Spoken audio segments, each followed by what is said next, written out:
in once again for another quick kill. Cry taking it 2-0 straight, moving further in the bracket today.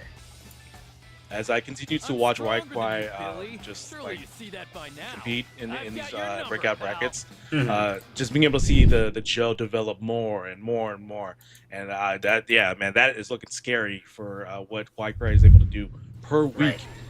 Just being uber aggressive, just jumping, not caring about like the anti-airs that Billy is connecting with or not, but like you can just see like just having that combo damage like being optimal.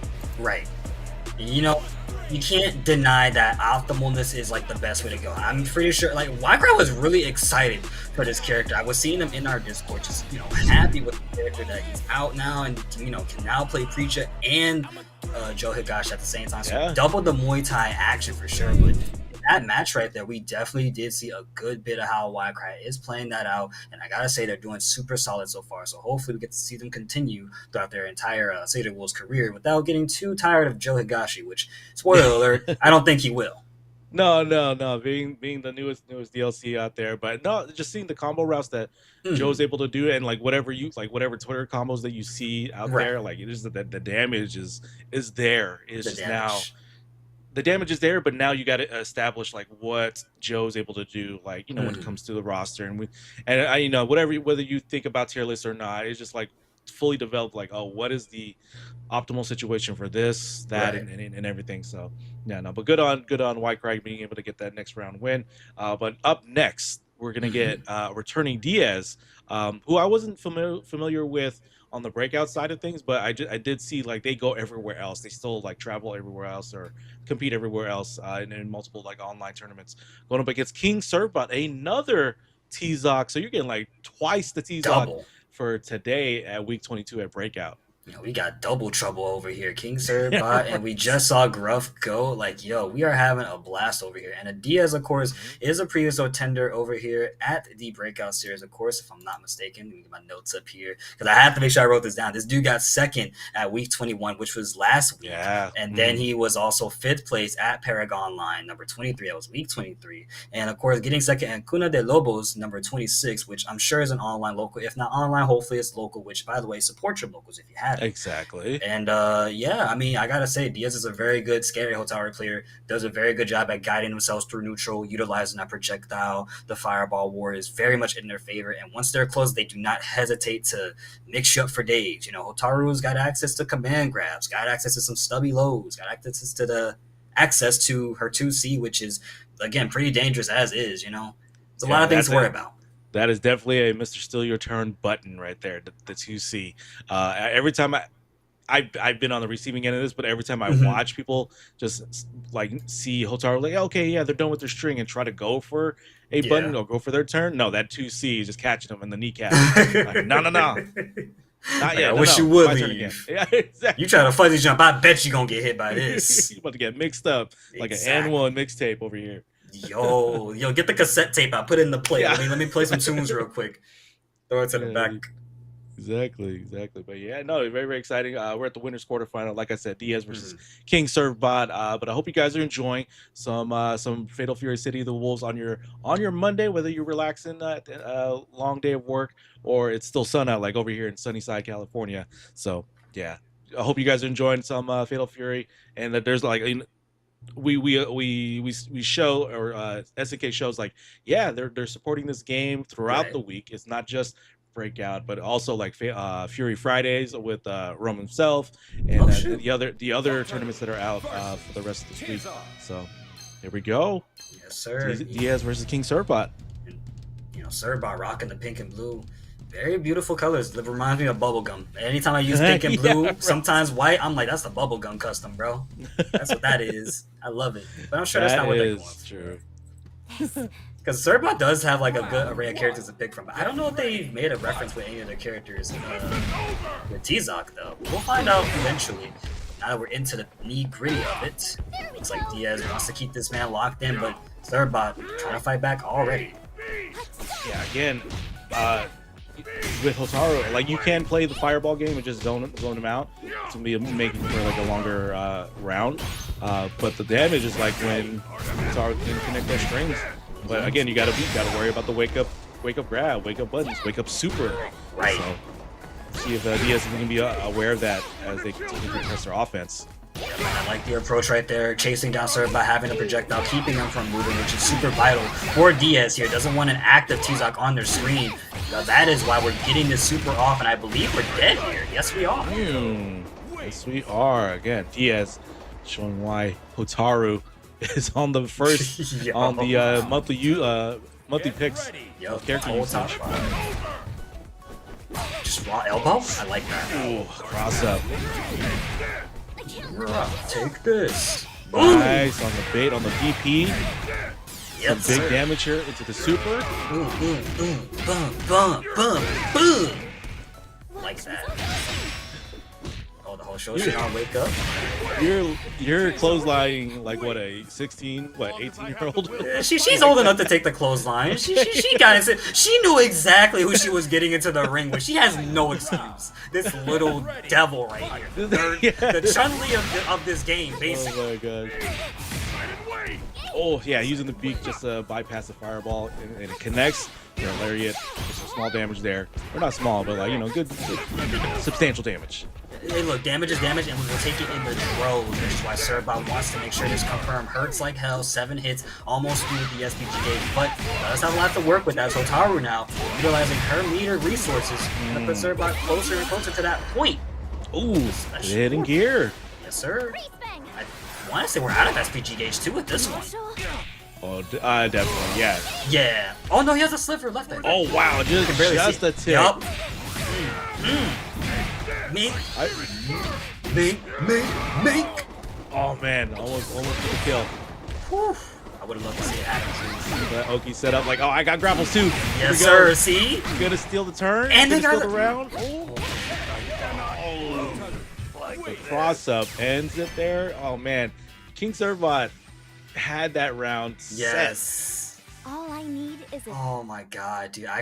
I was foaming at the mouth for that man to win, dude. You have no idea. Because again, it's those high tense situations where you have like the littlest of health and you land a good confirm. You're thinking he's gonna kill you. You're like, you gotta do some extra work. There is none being done for Diaz here, just keeping it same old with the rush down tactic. But now you're letting Serbot move around on the screen, and again, I always say this, if you're letting someone actively move on a screen, I'm not saying you're playing the game wrong, but you're allowing yourself to take damage at any given point, and you cannot be mad when you're in the corner, which is why we are playing right now with Diaz, keeping Serbot in the corner. Okay, Diaz kind of locking down King Servbot there, but I was watching that Diaz was not saying like auto fireballing, but just got caught with T-Zox, like just being able to hop over and hit the elbow to start up a combo. So Diaz just be aware of that, but can connect with that elbow there, but nothing to confirm or convert out of that. Now we can convert for Diaz here. Beautiful damage on the table. Doesn't need to use any meter, but chooses to do so just to get a little bit closer to having rid of that SPG gauge right there. And choosing to jump back, actually, beating out any aerial options only with a command throw right after. The meters used. What's one more chance for Serbot gonna be? Oh. And there goes the tried and true. Like, oh, like you're trying to start something? No, I'm just gonna go ahead and get off me, DP. Yeah. Close out. I won't lose. And you know, an aggressive DP, how do I even put it in words? I've been playing BlazBlue lately. You know, if you know BlazBlue, you know the terrorism that is Susano. I'm sorry to use that word, by the way. Anywho, I mean, when you're playing against that character, yeah, Hotaru is almost the equivalent of it. Like, this character boasts a very good aggressive, good DP and reversal actions, as well as block string and sometimes pressure in case they're ready for you.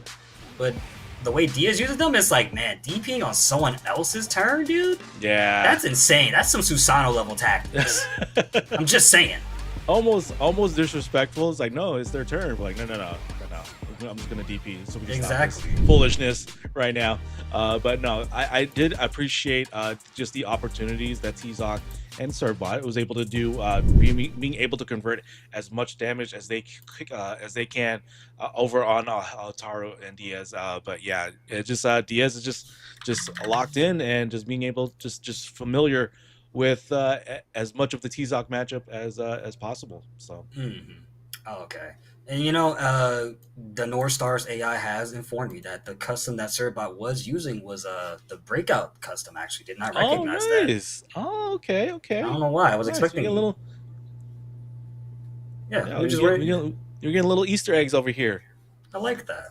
That was a very good custom too. I mean, like when I looked, I was like, "Wait, bubblegum, hold on." It's like I didn't know how else to treat that, but then now I know. It's like now I know. All right. So we're gonna get our next match. I did see a Dong Hwan Sirloin versus Pace, two returning favorites here. And on the winner's side of things, who's going to be sent to losers? We're going to go ahead and find out for Breakout Week 22. Oh, From represent City of the Wolves. Kim Kaf Wan colors, like father, like son, as I say. Exactly. Love that color set. Gato kind of looks like Remy from Third Strike a little bit, but I don't see the red. If only it was red. I'm a Guile main, and I do not like Remy whatsoever. So like, get that bum out of here. Beautiful save jump from Sirloin here, keeping Pace in the corner. Pace now trying to find a way to get out. Does a good 5-8 to escape, but it's not enough to stop the onslaught of dive kicks from Don Juan, who is now locking us in, but a good J8 to fight back. Wonderful air to air. Yeah, it's definitely Remy slander happening here on a Monday. But yeah, no, I just realized that I'm dealing with two almost like basically non-fireball characters, so they were definitely just throwing duffs, and, just going in on each other. Okay, well now he's dead. Well, yeah, you're right about that. Two of these characters, no projectiles, insight, but Gato does have some, well, I guess unrelenting pressure, as you can see right there. Quick frame trap right there on Sirloin. But Gato also does have some very strong normals as well. However, when you're fighting Alexa Don Juan, not only is this character super explosive, but a cross up like that and you aren't able to block on time, just like that again, yeah, you're about to say do for yourself. Rumi kicks all the way over to the corner with the double stomp. And another like setup. Yeah, there we go. Yeah, characters like Don Juan and BJ being able to have those floating cross-ups is kind of not a new thing, but like I'm not used to seeing that personally, right? So being able to get introduced to that, it's like, okay, you gotta be aware of that, because usually cross-ups are pretty normal speed or fast, but not with Don Juan or BJ. Nah, Don Juan and BJ carry some very annoying traits. Despite how cool these characters are, they are some of the most annoying to fight against. And the Poetry Chef, who is also in bracket, does showcase the strengths of BJ a lot of time. You guys will be seeing them very soon if they reach the top 8. Before we can get there, we gotta talk about how Pace is still holding their own versus Sirloin. The arrow kick, but a DP right there in return for you, buddy. Okay, Sirloin trying to get something going. Pace, just run up and grab there. Sometimes using that is really good. Right. To get your offense going. Right. And there we go. Finally an opening within a block string. God. Decent damage. There's like one small tick of SPG there. Or it looks like it. Yeah, that's one small tick. That's it. Pace. Pace is doing it. And having that small little tick there, anchored SPG, if you're playing it right like Sirloin is here versus Pace, that's going to come through for you. Gotta say, turned out pretty good in their favor that last round. However, we are still in the situation of Pace trying to make a comeback for themselves. He's doing a pretty good job, I'd say, so far, keeping this neutral style. Yeah, the second set is looking really good for Pace, being able to just stop any sort of offense that Sirloin is trying to get going with the floating cross-ups. And Sirloin is not making it easy to land a hit either. But, sometimes they do just like that, and that's going to be a very good confirm for Pace, who gets the dub. It's one round up and another round up, and that's one up for their side. So it's 1-1 in the games right now. 1-1, showing that Gato strength there here versus Sirloin. Man, but Sirloin just ran up and grabbed almost disrespectfully. Yo, sometimes you just gotta do it and see what happens. And then I'm just gonna do another one right there. See, just harbor the fear of strike throwing. I guarantee you it will work. Y'all just don't realize it. Yeah, almost like you're just looking at it like you're not gonna do it. Oh, you actually did it. Great cancels right there from Sirloin. However, it is not enough to stop Pace. Unfortunately, those two hits do some pretty big damage. Almost through that SPG gauge as well. Gotta be mindful of it now, Pace. Okay, Pace start the string. No opening so far, but Sirloin with no fear, just running up against a Gato. Small hits here and there. Sirloin is playing it out carefully too, landing some good just defenses in the air, so they're actively defending whenever they approach, but not right there, of course, which is one of those things that happen. Goes to throw and then gets a low confirmed to the sweepy kicks. I want to call it broom kicks so bad. It's like broom. It's broomy kicks. Oh, nice. Pressure right now. Yep, Frank cancels it. 8. Oh, we're at the last end of our timer right now. Yep. Nope. Sirloin decided to go for it and got that round there. Yep, good close D. Very good button on Dongguan. If it's not close D, it's probably close C. One of those two buttons. He's able to get the air-to-air game going. But now, yeah, Sirloin starting off the offense. Gotta say, he's looking pretty good. Uh-oh. Pace putting him down. Oh, command grab. Ooh. It's a lot of scaling, though. Just has to use a meter if they want to make that worth it. Yeah. He does have another bar meter to use at any point. But now, you got an active Sirloin running around as Dongguan. Roomy kicks. No use of the super yet. Want to get more damage in. To either just take out that SVG or going for the kill.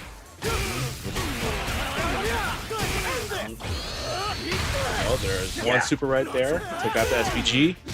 All connects. Uh-oh. One more hit can do the trick. So what's it going to be? A punish on the DP, and that's 2-1 for Sirloin. Good back and forth by Sirloin and Pace. Yeah, no, just showing that matchup of like, again, going in on each other and yeah, just being able to just get those confirms. You know, I was listening to Dongguan just now. That man has a very funny outro quote, dude. He's like, oh, you're one of those guys. Okay, yeah, I gotta make sure I report you to the cops. But, you know, very good match, like you were saying there. I mean, I think the choice to use the meter to get rid of SPG is always a fantastic thing to do. It kind of turns the tides of battle in a game where you can regain your health back from just defense. It's pretty good. I also got to give a good shout outs to Pace for sticking it out versus Sirloin. But again, the man was just a step ahead. And of course, his offense and ways he was guiding through neutral was, I got to say, pretty good. I saw a lot more of a air just defenses a little bit into the later rounds that I thought was pretty sick. Yeah, definitely. But yeah, no, just when Dongguan is able to connect that close C, then yeah, it's almost all they wrote. But you know, get as much damage as you can. But no, good stuff for both Sirloin and Pace, showing their characters' representation for next for as we go through this breakout week 22. Mm-hmm. And, you know, of course, you guys are appreciating the breakout. Of course, never forget we do have ourselves a match arena, exclamation mark match arena in the chat, like so. You can go grab yourself a few codes if you want to claim any. We do have plenty of them to go around. Share it to your friends, your family, your pet cat, your pet dog, your pet parrot. I don't know. Pick whichever one you prefer the most, and just tell them to go claim a code because I'm sure we have a lot to go around as we still stick through these wonderful pools matches we got for y'all tonight with Johnny and Ycry coming up. It's going to be Hotaru versus Joe Higashi, and not too sure how I feel about this one, low key. Yeah, it's going to be an aggressive match on both sides. You know, with Hotaru doing what Hotaru does, we've known it. We've been on the receiving end of it. But Joe being the newer face on the block here, yeah, it's pretty like substantial what Joe was able to do just in your face, and what Ycry did in the last match of like just no care whether they got DP'd or not or anti-aired. It's just they're just gonna go jump. But we got the mirror instead. Well, I don't know if Ycry was expecting this one, so let's see what the Joes are gonna get into this time. This is the Joe off right here. Yes, the Joe off is crazy. It's the Joe off. Let's see how this gets started here, because Ycry already having some solid defense, especially versus the Bakuretsu meter spending, and then Johnny, after all of that, lands the kick to seal some hits in. However, that ref gauge meter is at 50%, so you gotta cool down a little bit. A little bit, you know, just Johnny just going off right at the gate. But Johnny using something that I didn't see Ycry use on the last match was the guard point. So yeah, utilizing that guard point is probably going to be key here when it comes to the Joe Mirror. Let's see who's going to be getting their confirms and conversions properly. Yes, sir. Like in the offense, I'm seeing from Wildcry here, but unfortunately putting themselves in overheat only to get beaten down with a beautiful Joe combo. You know what time it is? We got meter on the screen. Cash out. Make sure you place your bets because that last hit, which was that one right there, close C for Johnny, takes the game. Or, I'm sorry, takes the round. Takes the round. Johnny. Let's see what Johnny. Okay, that was deep DP there. Yeah. Very invul too. I gotta say, for jumping that deep like that to be beaten out is honestly scary to deal with. That means you don't want to anti your Joe Higashi, and Johnny is making that quite clear. I mean, both players are, right? But no, I would say Johnny's landed more than the Wildcry has, which is a defining factor. Exactly. I mean, oh man, Johnny is just getting all the confirms that he needs. It gets that perfect game over Wildcry. Ooh, okay. That's gonna be interesting. But you know, this again is download data for Wildcry. Whether they win or lose, you are fighting another Joe player, so you get to see what every other Joe player is doing now. And I gotta say, for Wildcry now, switching it up is a good call. Like against someone like Johnny's caliber, you see the KOF in that name. Don't doubt them. Right, exactly. Whenever they have a KOF, like, oh man, they're just gonna be offense heavy. Exactly. Not only that, but those SNK just latent abilities, I guess you could call it. Those are also showing. Okay. Anywho, back at it once again though. Back at it once again though. Hopefully I'm back. Why cry now? just on a lower end of, I'm sorry, it was a small interaction that happened. It caught me off guard. But now Johnny still has SPG there. Wildcry, man, needing to do a lot of work, but that slash kick is gonna get that first round for Johnny. Showing Wildcry like, yo, this is what Joe can do. As much. I would say right now Johnny is not doing super badly though. Wildcry does have a lot to pick up for us, especially after the drop like that. Nice grab, and blocks the DP and gets the sweep afterwards. Now you're back on the screen again. Oh, maybe not for long though. Backing away right now. He's coming through in D, and that's Johnny cashing in with a lot of meter. Right. Nice, using the high dodge attack and connecting to the DP there. Johnny utilizing everything that Joe Higashi is able to do with the super and closes out the set 2-0 over Wildcry.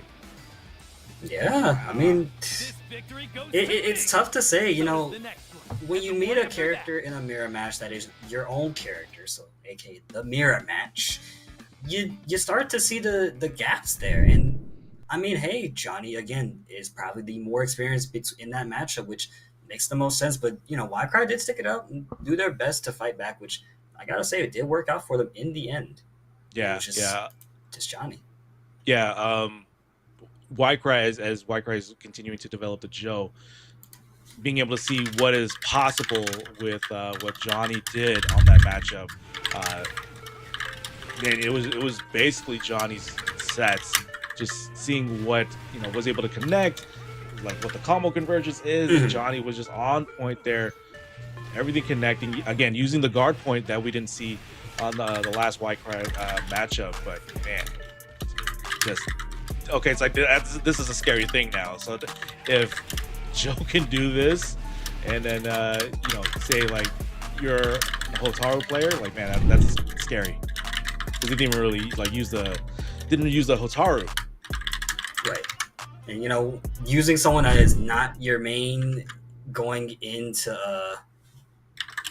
another match works. So sorry. Using your main and then going into a match that's with not your main is like, wow, that's scary. You know what I mean? Yeah. Like, oh, I was not expecting you to actually pick your non-main for once, but I guess when that new DLC character does come out, it's like, oh, I get to terrorize everybody. It's just greedily rubbing their hands, and it's just like ready for it.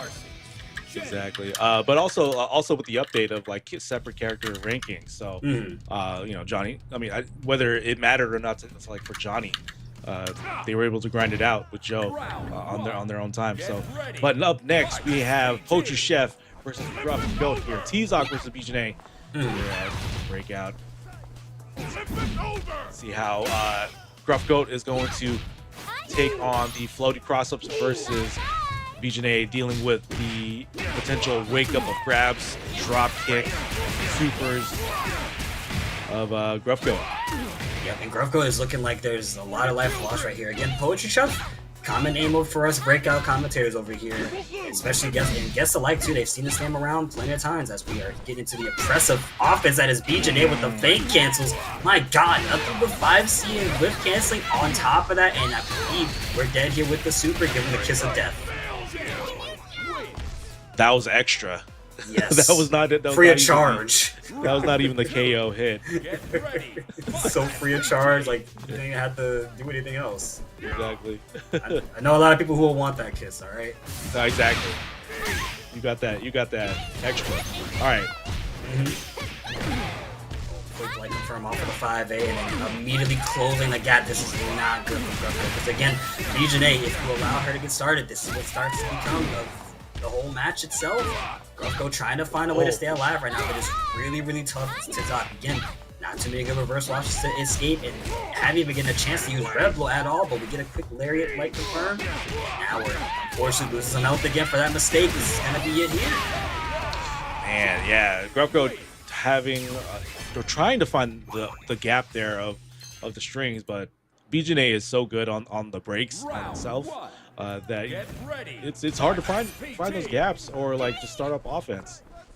Yeah, it's rough. I mean, again, someone like BJNA who has seriously been notorious ever since, Mark of the Wolves, the game she was first appears in.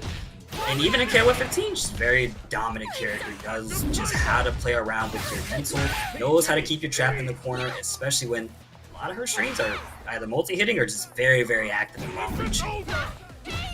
Yeah, absolutely. But Grufko being able to find some opportunities here, but then also Poacher Chef going for that Red Blow. Like, nope, not gonna get you started. I want you to take your health away. I'm in SPG range, so I got an extra layer of offense coming as well. Right, so on Grufko right now, you just gotta block it out and get a lot of defense in, and does the evasive blow to get a quick confirm, trying to escape that corner. Very, very smart choice, but it was not enough to keep your momentum going. Too many dashes, and now Poetry Chef again sitting on set point here. And you got a kiss and a booty counter, like. Man, I wish that. Like, some people wish that was them. Like, why wasn't it me? Exactly. Come on now, man. Well, hey, I've learned the relenting pressure from BJNA. Grufko able to find a way to escape though, and it's been a little bit rough here. Every chance that Grufko has to escape, it's just counteracted by BJNA and this character. Once again, going for a whirl, spends the cash, gives him the kiss of death for the extra damage. Corner now. Man, and Poacher Chef connecting those overheads, doing a combo basically of overheads. Yes, sir. Overhead City. Super ready. Oh man! Wow, not dead just yet. Man, that is 2C. Man. That 2C is dominant, and then the special right after. God, I know it's all related special moves, but I can't remember every single name. I feel like I switch it up every time, and I'm like, I'm pretty sure that's not what that is.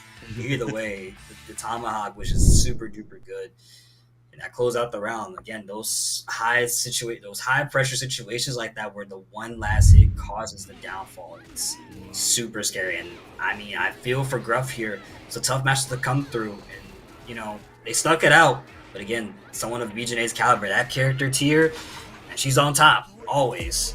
Yeah, for sure. It's almost like BJNA like shut down the offense almost completely when it comes to T-Zoc. Not again, and not caring about like the wake up grab, right? Yeah. So for BJNA just to throw that offense and Poacher Chef to be able to just throw that offense without like just having the fear of the wake up grab is it just, man, there's some cojones on that there.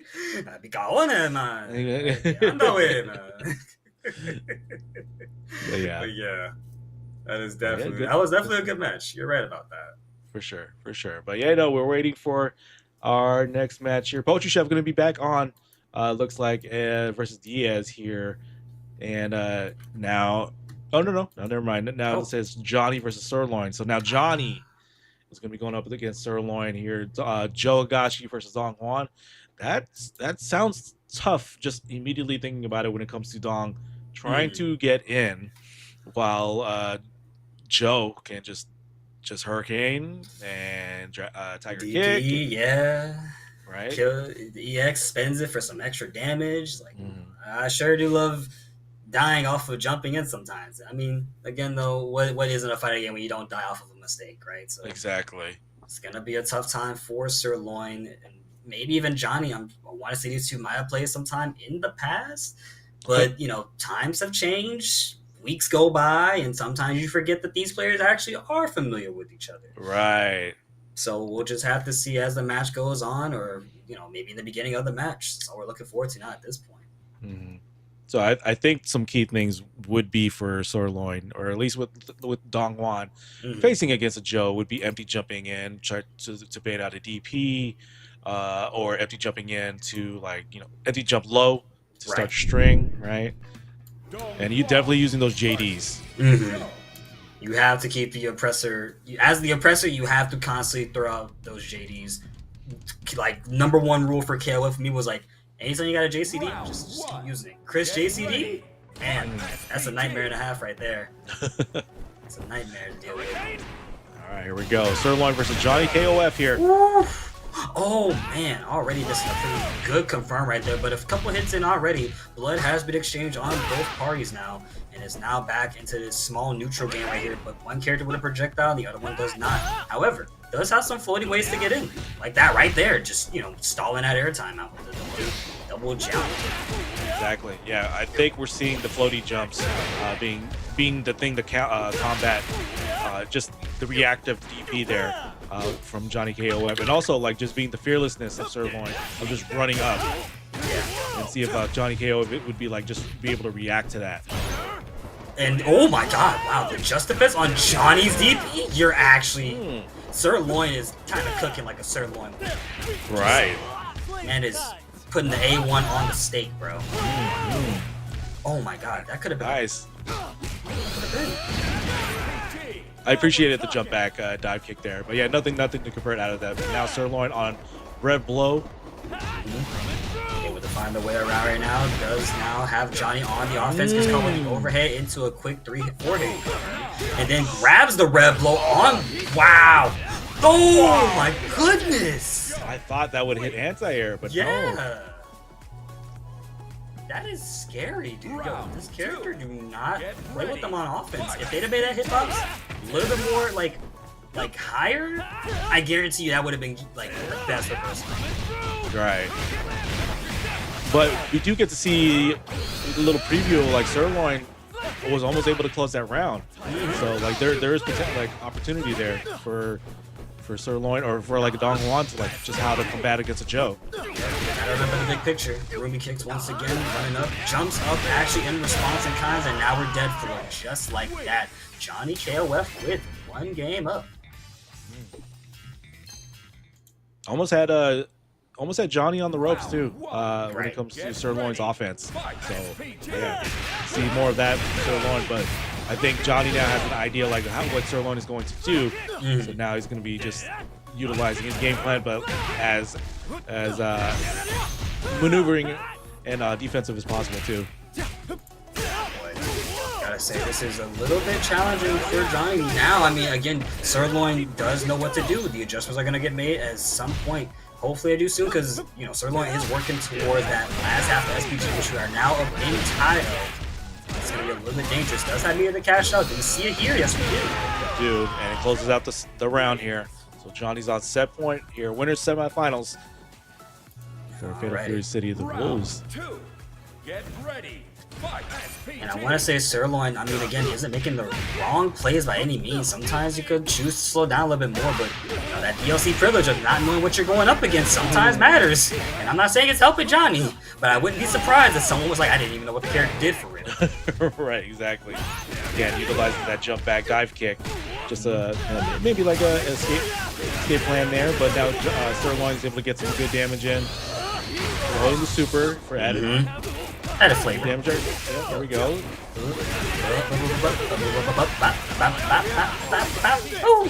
Sweeping with the overheat to close out that round. That was super good, man. Yep, from Sirloin, I gotta say, if that confirmed didn't kill, I'd have been mad for him as well. Back at it again, going for the air delay. Honestly, what is that? J214? I want to say that's either B or D, whichever one they're using. It's definitely helping them out a lot. That as well. Oh, good block on the overhead. Yeah. Got hit the last time, so Sirloin was able to just be aware of that this time. Yeah, those adjustments are coming through. And then the DP thrown out from afar, but Johnny wasn't ready for it. Managed to get caught on the last few hits of it. Now Don Juan just being the oppressor as per usual, crossed up his block, fates out the attack, and then responds with a jump button on the way down. And that's going to be some hefty damage for Johnny to handle. What adjustments there by Sirloin coming from the JD to be able to get that conversion combo. Now we're talking. Now we're talking. I think so, Joe. Coming through is Joe Higashi himself. Tries to go for the Tiger Knee DP. Sirloin now in overheat, but there's Johnny nearing up on a gaze and trying to back away. He doesn't want to approach that right now. He actually wants to keep Sirloin in this situation for as long as possible. And now there's the approach, but a DP in kind. And this could be it for Johnny here, who gets caught by the throw. And hey, that was it. Yeah, Sirloin getting on the board. That was ballsy. Just waiting for a wake up of anything, and then Sirloin just throwing. And back at it once again. I mean, these two have been going back and forth. I mean, they're on each other's wavelengths right now. You have no other reason to, not agree with that. As you can tell, Sirloin was able to bring it back and now had us tied up onto us. This Don Juan is putting in work. Stomp, also carrying this all over into the corner here. Air Ranmei Zai. Now, going on the offense here, keeping it up. Don't let Joe escape the corner. Sirloin getting that like from there, but also Johnny. Not bad. Sirloin utilizing the jump back dive. Ooh. Small moments of hesitation seeing that Sirloin getting caught by the super. Grab there, but super comes out. Super comes out to close out that round there. Sirloin on set point. That's a good good counter for the double hurricane. Just throwing out that not only throwing out a dive kick, but like a super dive. There it goes. That super is pretty fun to look at. Cyclone. It kind of reminds me of Dudley's super art. Yeah. Good. Oh wow, good choice to DP right there from Sirloin. Probably realized that there might have been another attack coming. Trying to go for that rush combo just to get some space. Now Johnny on overheat. Johnny not looking too high right now. That guard gauge is going down, and I think that's exactly what Sirloin wants. Johnny's gonna have to take some hits. He doesn't want to have his guard broken for good. Now we're in the corner here. Danger zone is still active with that barrel in the back, signifying that the Air Ranmei Zai once again, and then a stomp counteracted by the DP. Spends the super, but no punish in sight. Crosses up, gets the punish. Crush. Ooh, could have been it right there. Right You're devious. underneath. You're devious. Oh my god, the air mobility. Oh man, look at that. I love that spinning elbow as he landed from the floaty jump. For real. And you know, that's not even, I always thought it was a jump. No, that is just his Air Ranmei Zan. Like, that's what's helping him. The delay of the feint doing of that is actually giving him so much more mileage of closing the gap. Don Juan, scary character, man. Giving a non-projectile character no, I'm sorry, more a lot of air mobility. That's scary. And that is cool as a super art, though. Johnny going for the hitting gear, getting some initial damage there. Big damage, actually. Now already in SPG range, so Sirloin has a lot of work to do.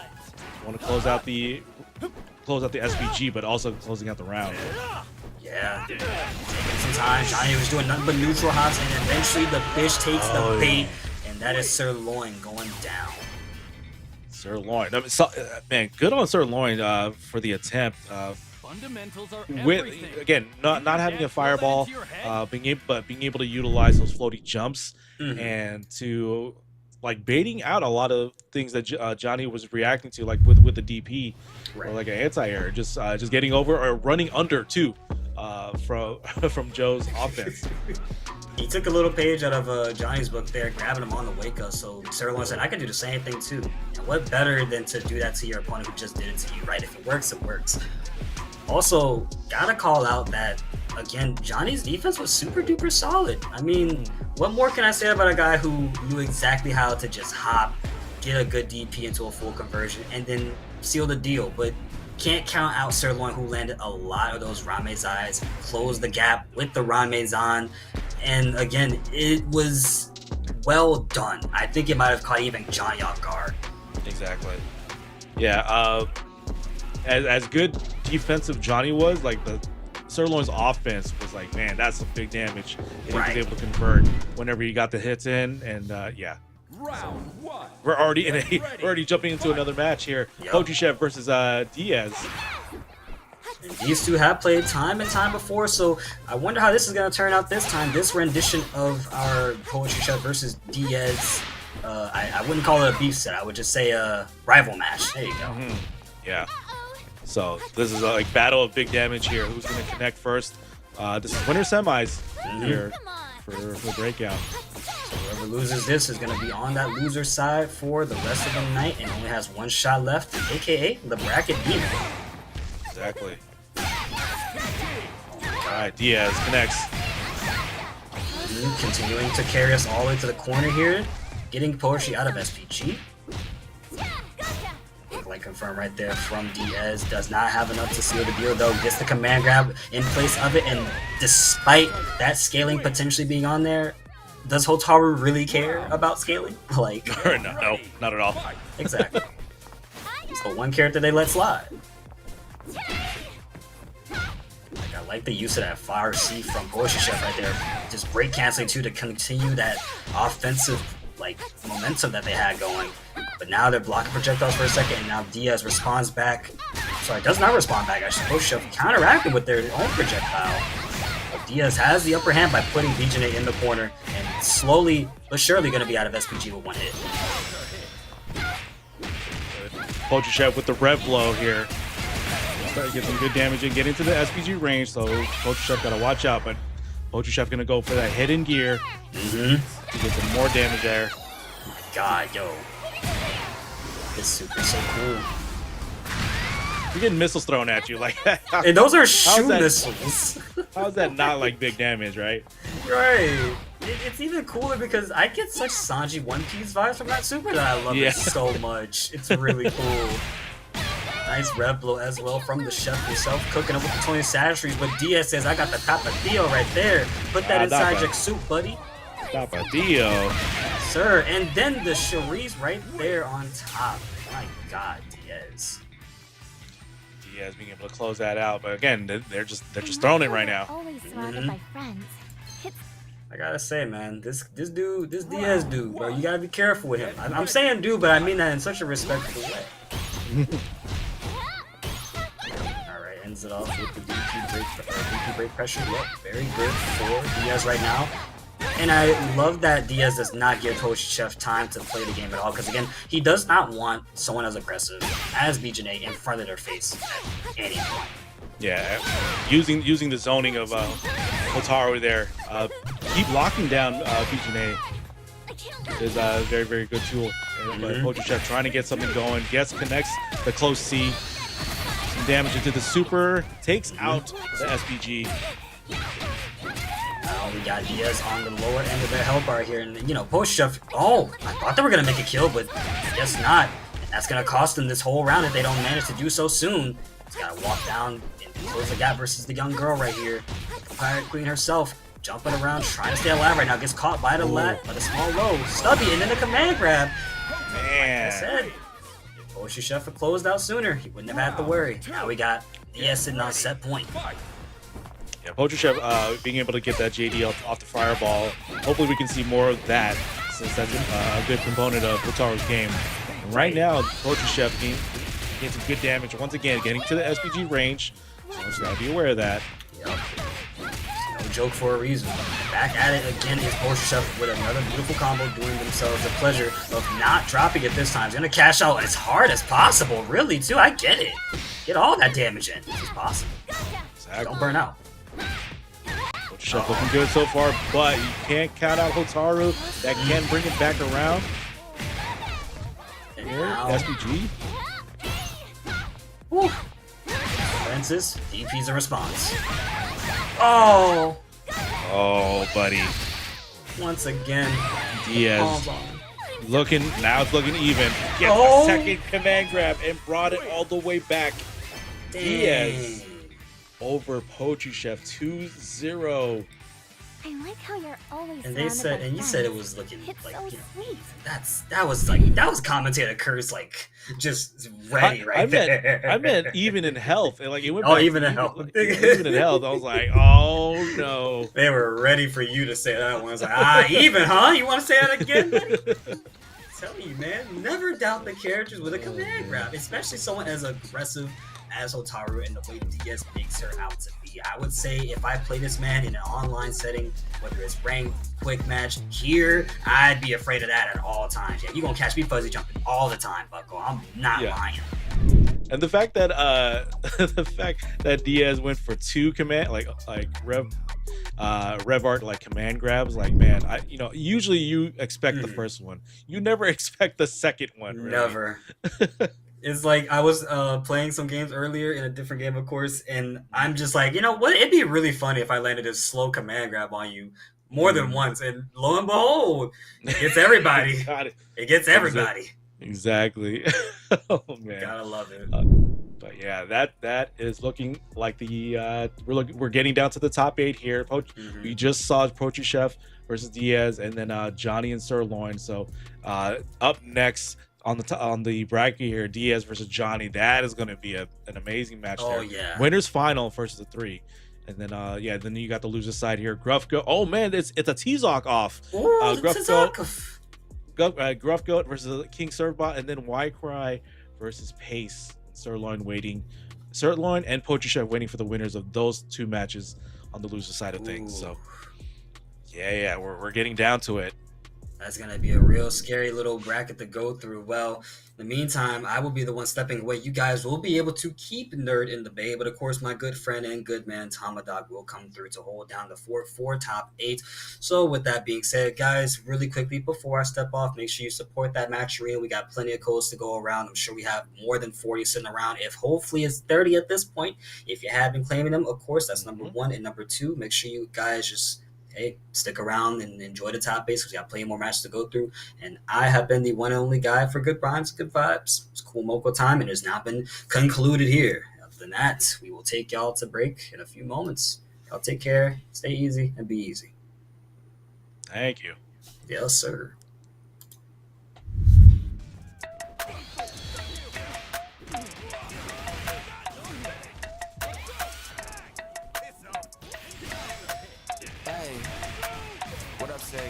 Yeah, all my life I told them I would do this, now I've done it. Even as a child, they tell me that boy, you're the Sunday. Now I seen them out, they ask me how the music coming. If I told them what I thought, I know they think it's so disgusting. Told them matter of fact, I said I'd rather not discuss it. Seem like every day I got another trend is coming. Training for a marathon, I'm building another pace, but I ain't have to train for this shit. Always knew that I would run it. I came too far for grown man to tell me how to get mine. How y'all still talking, I don't listen, I swear we never align. Y'all ain't never done it, so give advice, I don't take directions from the blind. Just stay on my job or you're unemployed, I told them go and apply. That's some real fast, but they won't listen, don't take opinions, y'all only give them. They crash on the road now, but I stay my line, I was always driven. Had to get it out, tunnel vision. Steph Curry, man, I'm never missing. Back in the day, I was in the office, now I'm getting paper like it's done to Mifflin. All my life I told them I would do this, now I done it. Even as a child, they tell me that boy, you're the Sunday. Now I seen them out, they ask me how the music coming. If I told them what I thought, I know they think it's so disgusting. All my life I told them I would do this, now I done it. Even as a child, they tell me that boy, you're the Sunday. Now I seen them out, they ask me how the music coming. If I told them what I thought, I know they think it's so disgusting. Down on the last interaction, and that will do it. Robert very well find themselves with a victory, especially after that.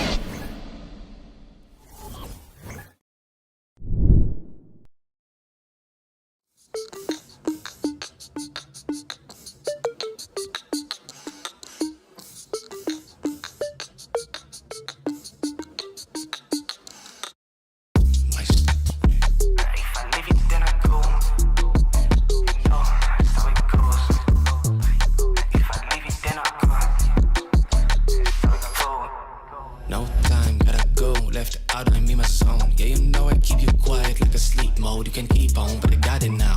I found my crowd now. I might just leave, y'all can catch me when I leave out. If I leave it, then I go. You just think it, but I know. Make it blow as I go, cause yeah. If I leave it, then I go. You just think it, but I know. Make it blow as I go, cause yeah. That's how I roll, yeah. That's how I go, yeah. That's how I roll, yeah. I just thought about it twice and it don't make sense. How you living it like that? You just gotta progress. Is it snowing outside? You just tryna be a flake, damn. Yeah, okay, let's go. Said you need a little help, yeah, I think that is evident. If you think that's easy, then it says a lot about you. When you feel a little slumpy, that's a part of reality. You better gotta let it go before you do something. If I leave it, then I go. You just think it, but I know. Make it blow as I go, cause yeah. If I leave it, then I go. You just think it, but I know. Make it blow as I go, cause yeah. That's how I roll, yeah. That's how I go, yeah. That's how I roll, yeah.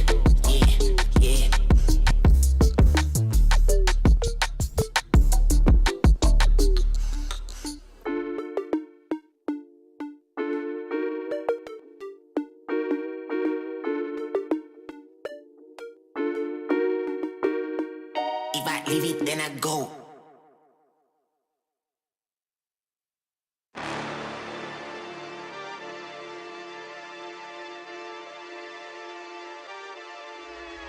Hold up, why do they doubt the kid? I'm about to prove them all wrong again. I got a low tolerance, cause they don't even know what the problem is. It's me. You waiting on the boy to fail, then hold your breath and face your death. Cause you play a roulette with each step I progress, no less. Go ahead and place your bets, cause we know where we at, we know we top tier. Cause all the hate that you bring, we know it stops here. I'm taking off like a rocket here, ain't stopping here. It's strange how they cannot see the future, but see profit here. Wait up, we gon' always win. Promise that that's not a promise, yeah, that is a threat. You know that I promise to bring the team commas. When the whole team win, that's when you flex. Win, and I'ma do it again. Watch me win, then watch me do it again. Tell 'em I can't take no loss. My team hold no L's, no.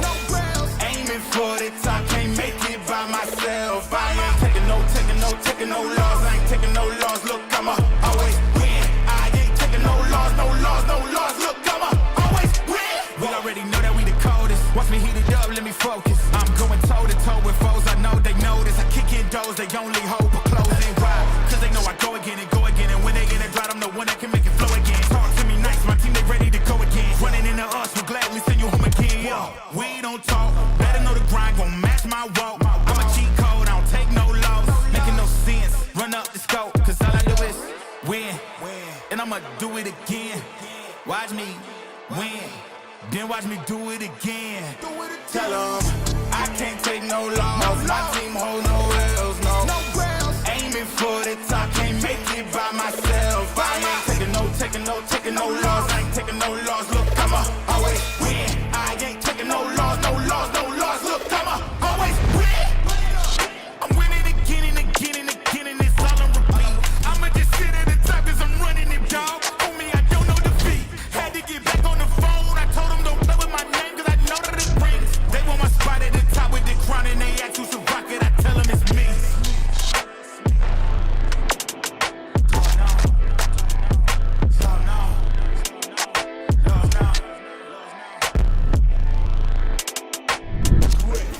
Find a hit, that should be enough to close it out. Del Tormenta for our first sweep, where Super Great is going to close it out. He There it close is. it out, and he does it!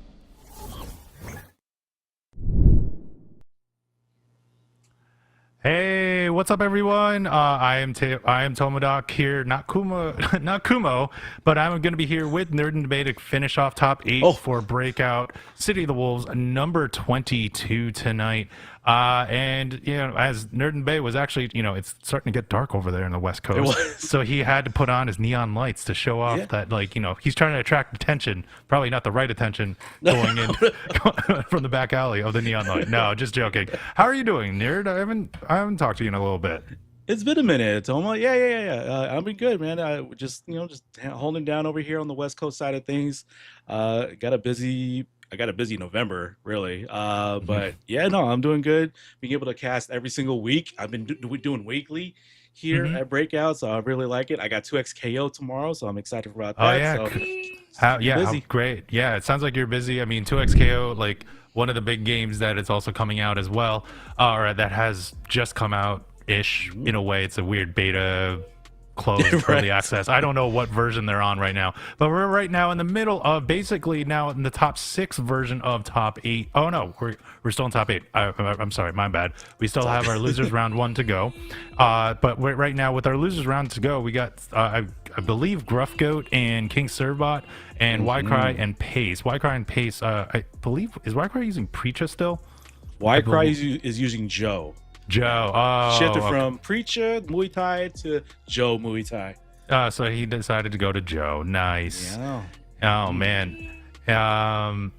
And when it came to it too, it's just like I believe Gruffgoat and Servbot is going to be a T-Zoc mirror, which is going to be like really interesting. I just want to see who's going to grab who, and who's going to throw in that red line gear with that big T pose at the end. You want the T pose? I want the T pose. I want that big T pose right at the end as he's like stomping on you, because we got that match coming up right now with Gruffgoat and King Servbot. Also a great bear player over in Tekken 8, by the way.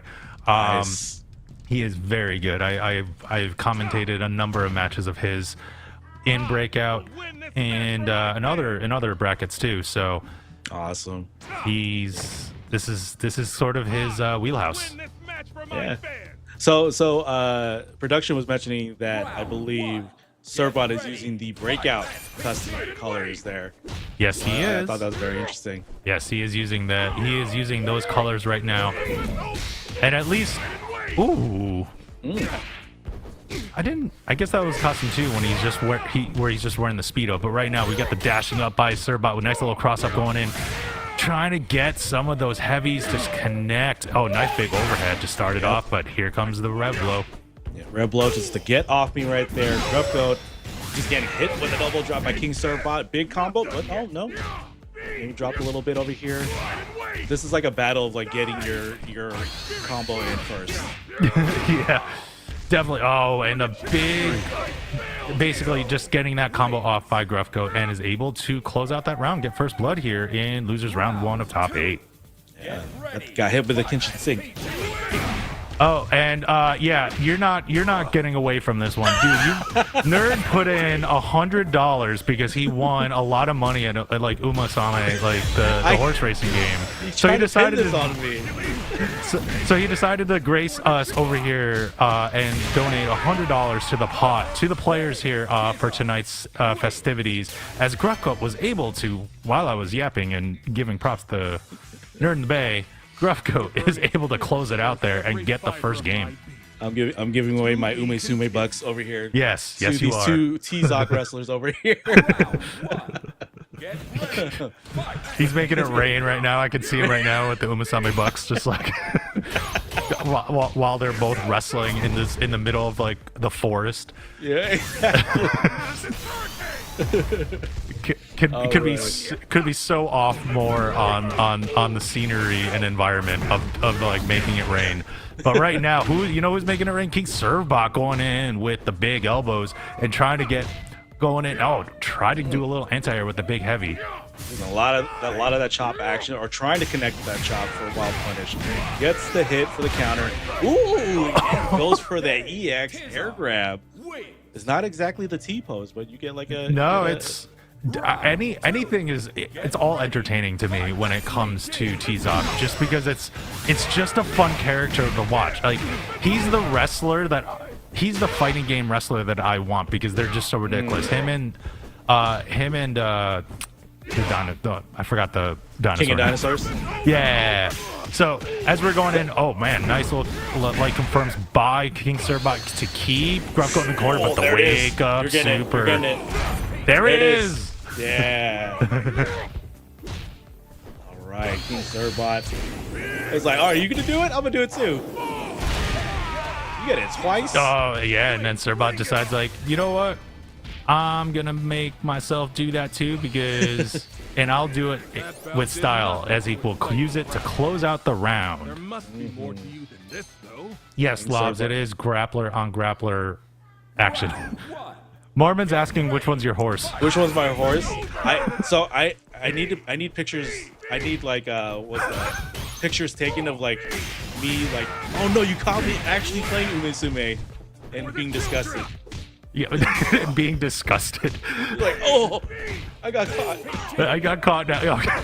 Well, yeah, we got to make that a meme at some point. Oh man, what a miss, Rev Blood, but a nice little cross up by Surbot. Surbot was able to get the suplex in and keep Gruffgoat in the corner and just keep up with the pressure. My God, just going in with more of a bread and butter combo there too. Jump over, using the beak. There we go. The beak is a useful anti-air when it comes to playing, like fighting anybody else, but like, definitely getting the jump ins. Ooh. Wake up. GT grab. There we go. I think Surbot is just like playing to my tastes right now because that's like the second time we saw that tonight, and now he is on game set point here. Oh, what a wild punish there! Such timing by Gruffgoat.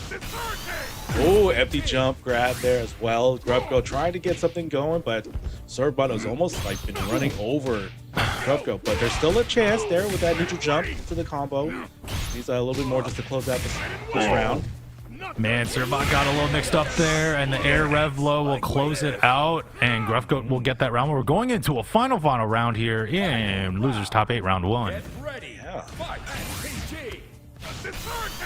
Oh, okay, using the lariat just to close in the distance there, being able to get that command grab.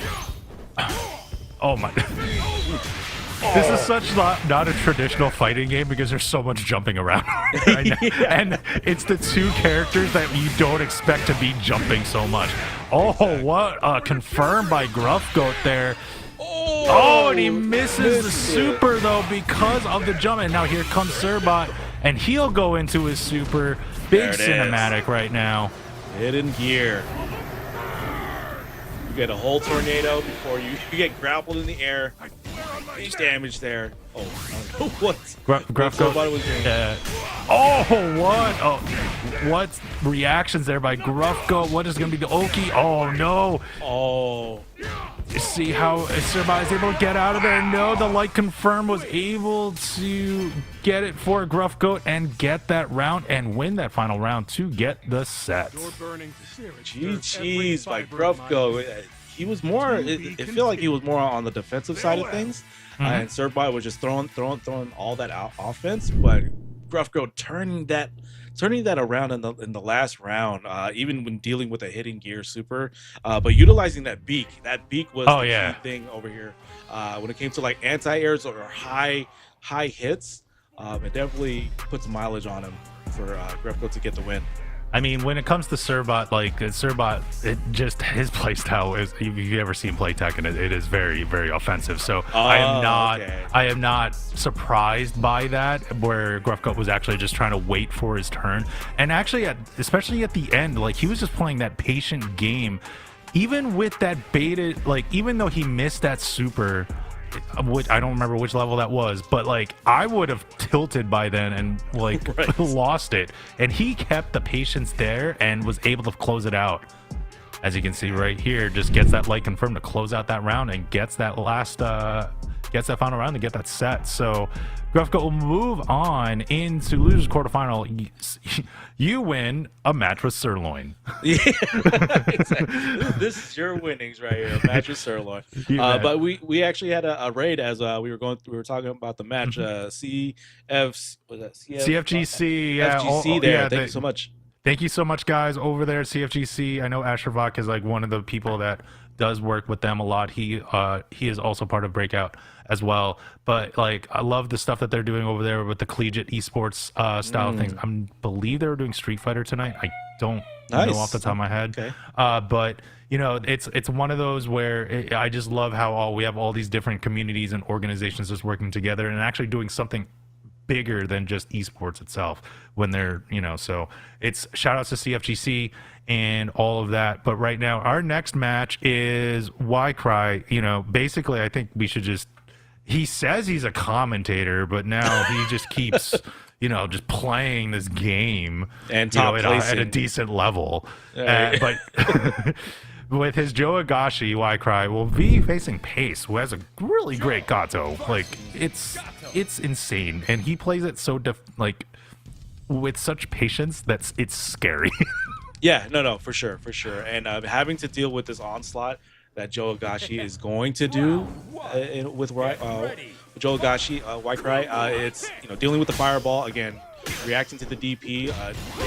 Pace has a lot to deal with when it comes to the offense of Joe Agashi.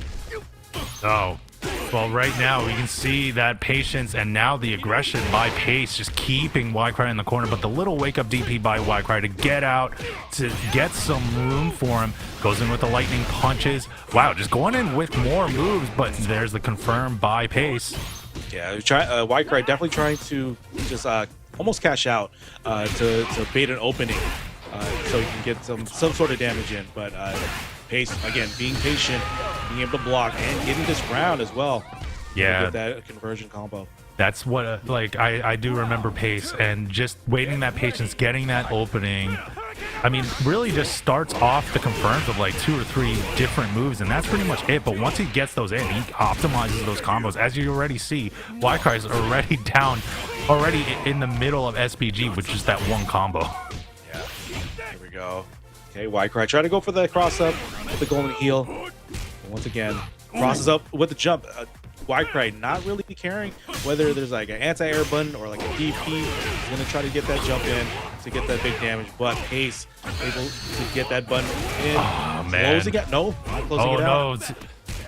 Oh, big throw by Y-Cry. Can he able to keep it out? Try to throw the tornado to keep this pacing. Nice whip punish.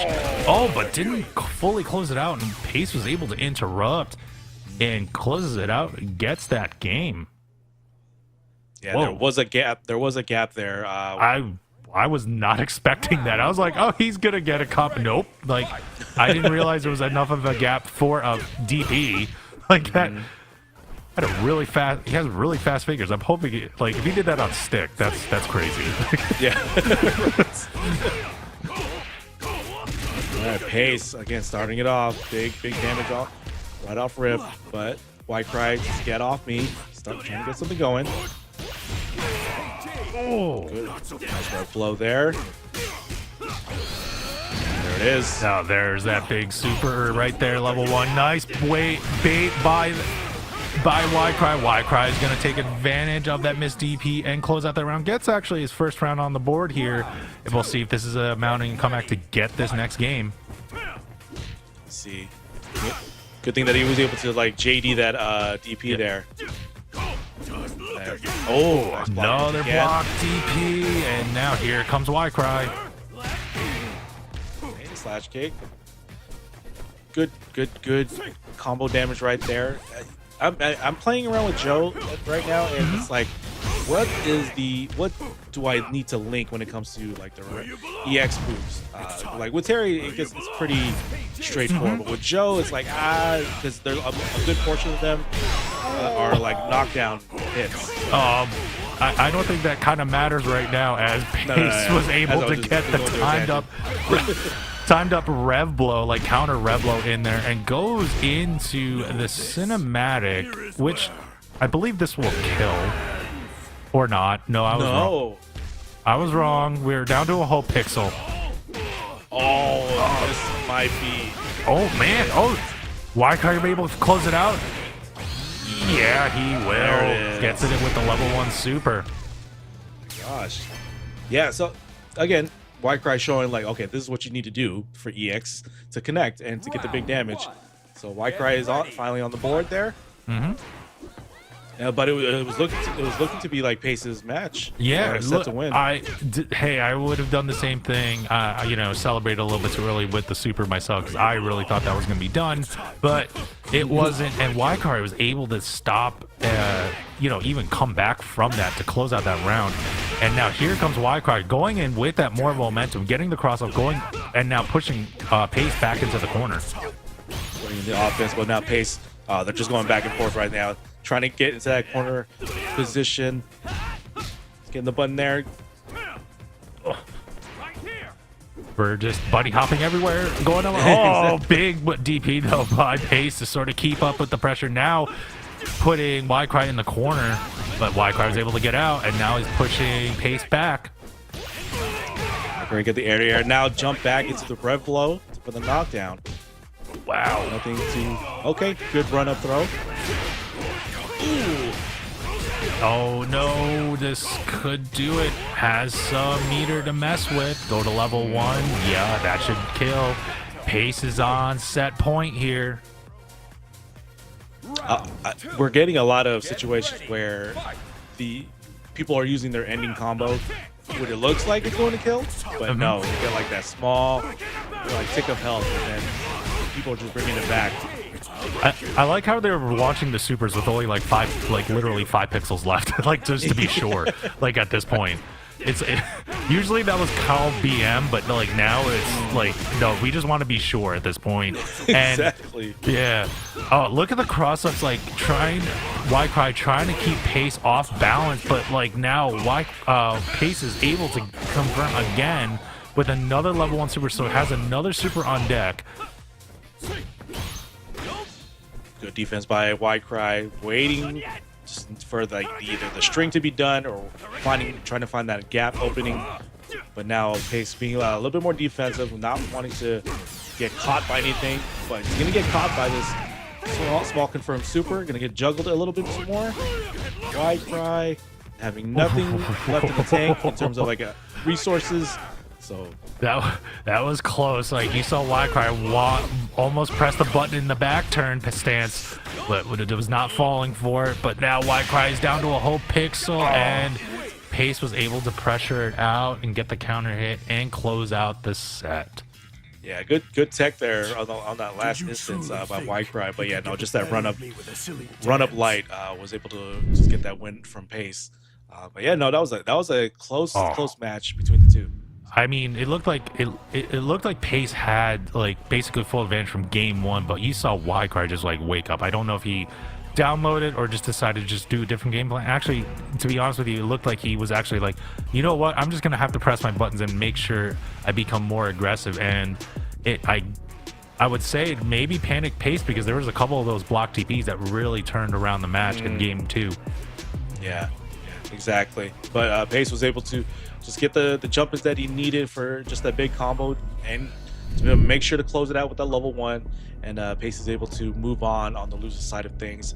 Unfortunately for Cry, that is the end of the road. But again, Cry just top placing like almost basically every week here. Oh, and also being a commentator as well. Yeah, he should come back to the commentary. You're awesome too with that. I miss you, buddy. Anyway, no. But speaking of commentary, speaking of Breakout in general, like as we go into basically now our top 6, our true top 6 at this time, I would like to say, you know, if you want to support Breakout in all of this, not just through the Match Arena, because please do that, because you need to just claim all those codes. I believe there's like at least 27 codes left. Go to our merch store. You know, get some swag, ! Merch brings you to our merch store. We have lots of t-shirts, we have hoodies, we have hats. It's all this new line of stuff over in the merch side. So if you do ! Merch, you can see all that stuff. And why don't you rep Breakout at your next local? Oh, and there's a mouse pad too. Well, I don't know if I'd bring a mouse pad to the local, but if I could, I would actually use it as like a blunt force weapon. But that's when I want to put salt on someone and I don't like somebody. Like, it's just like. So I'm just imagining Toma like grabbing the mouse pad and just slapping whoever. Oh yeah, made him salty. Especially if it's like Servbot and he just like wind fists me or like does the level 2 super in City of the Wolves. I'm just gonna like. I'm gonna try to hit him at like as like we're playing, like, you know, when you have a sibling and you're trying to like you're losing, like that's what you're trying to do. It's like just try to push them off their game. That's no, funny. but we do have desk mats now actually. So please, like they are always refreshing that line of merch. They're always adding products to it. So please, if you want to support Breakout directly, that is how you would do it. There is go to ! Merch and pick up some stuff.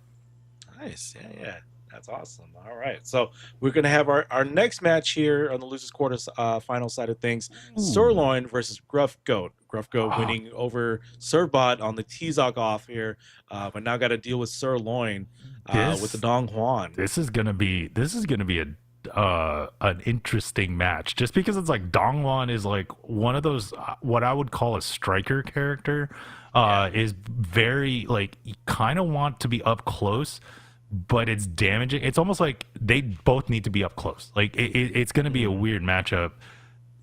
Well, I wouldn't say weird. It's going to be an interesting matchup, just because to see like what's going to hit. Like the bait, like are you going to bait throws or bait the strikes? Like it's like who's going to whiff first is really what I'm going to see.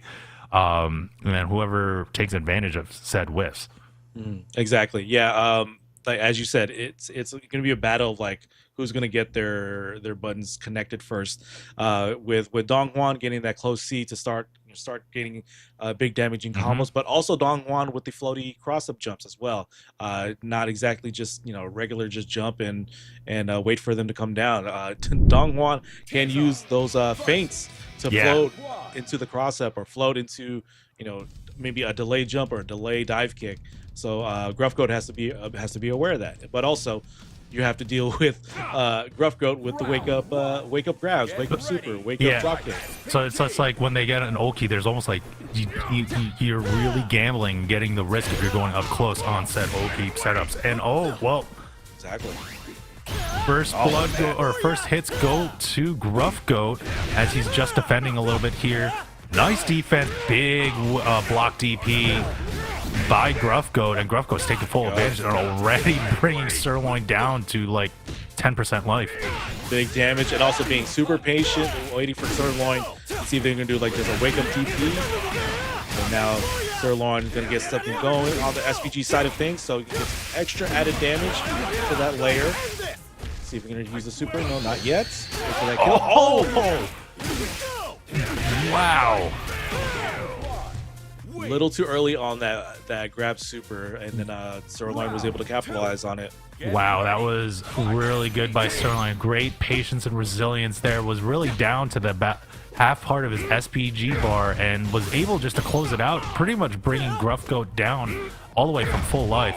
But here comes Gruff Goat now trying to just keep up with some of the momentum. Yeah. There we go. Sirloin getting something going here. Get some damage on the SPG. Ooh. But Gruff Goat with the rev blow. That's set up. Okay. Thank you. Thank you, Gruff Goat. Add that to the count. Add that to the count. That's number 4. Not just by him, just to how many times I've seen it tonight. Yeah. I can never get tired of that. Oh, and we're going in. Oh, what a run in by Sirloin. Now we're going to go into a big damaging combo here. Big bread and butter. Oh, didn't really use a setup. Yep. Nice little low confirm. Low light confirm by Sirloin, and gets another confirm, and now it's going to... Oh, this is really damaging for Gruff Goat. This could be it, actually. Yeah, side suspended to close out this set. Sirloin getting that damaging combo to get on the board. But they're going at it, though, as you can see. No, they're going back. It's a back and forth match, definitely. Sirloin was able to close it out there, but like just maybe one missed grab, one missed super grab really like turned the tide around game 1 or round 1. And game 2 it was just like I will just say it was almost like Sirloin basically just survived because T-Zog's like 2-touch Charlie. Yeah, exactly. And right now Sirloin is just putting on that offense, putting Gruff Goat in the corner. It's kind of crazy that you put a grappler in the corner, but Sirloin is doing that right now. This is super. Does that close? Oh wow, that does kill. Okay. Wow, I was not expecting that to kill, but it does kill, and now Sirloin's on set point. Get ready. People are asking the real questions here on chat, like, where's T-Zog's pants? But Pace was like, no, it's tights. It's tight. No, we're going full Hulk Hogan, Ultimate Warrior, like, speedos here. We're not doing Macho King Randy Savage pants. Yeah, that's how old I am when it comes to wrestling. As we're kind of going in, oh my god,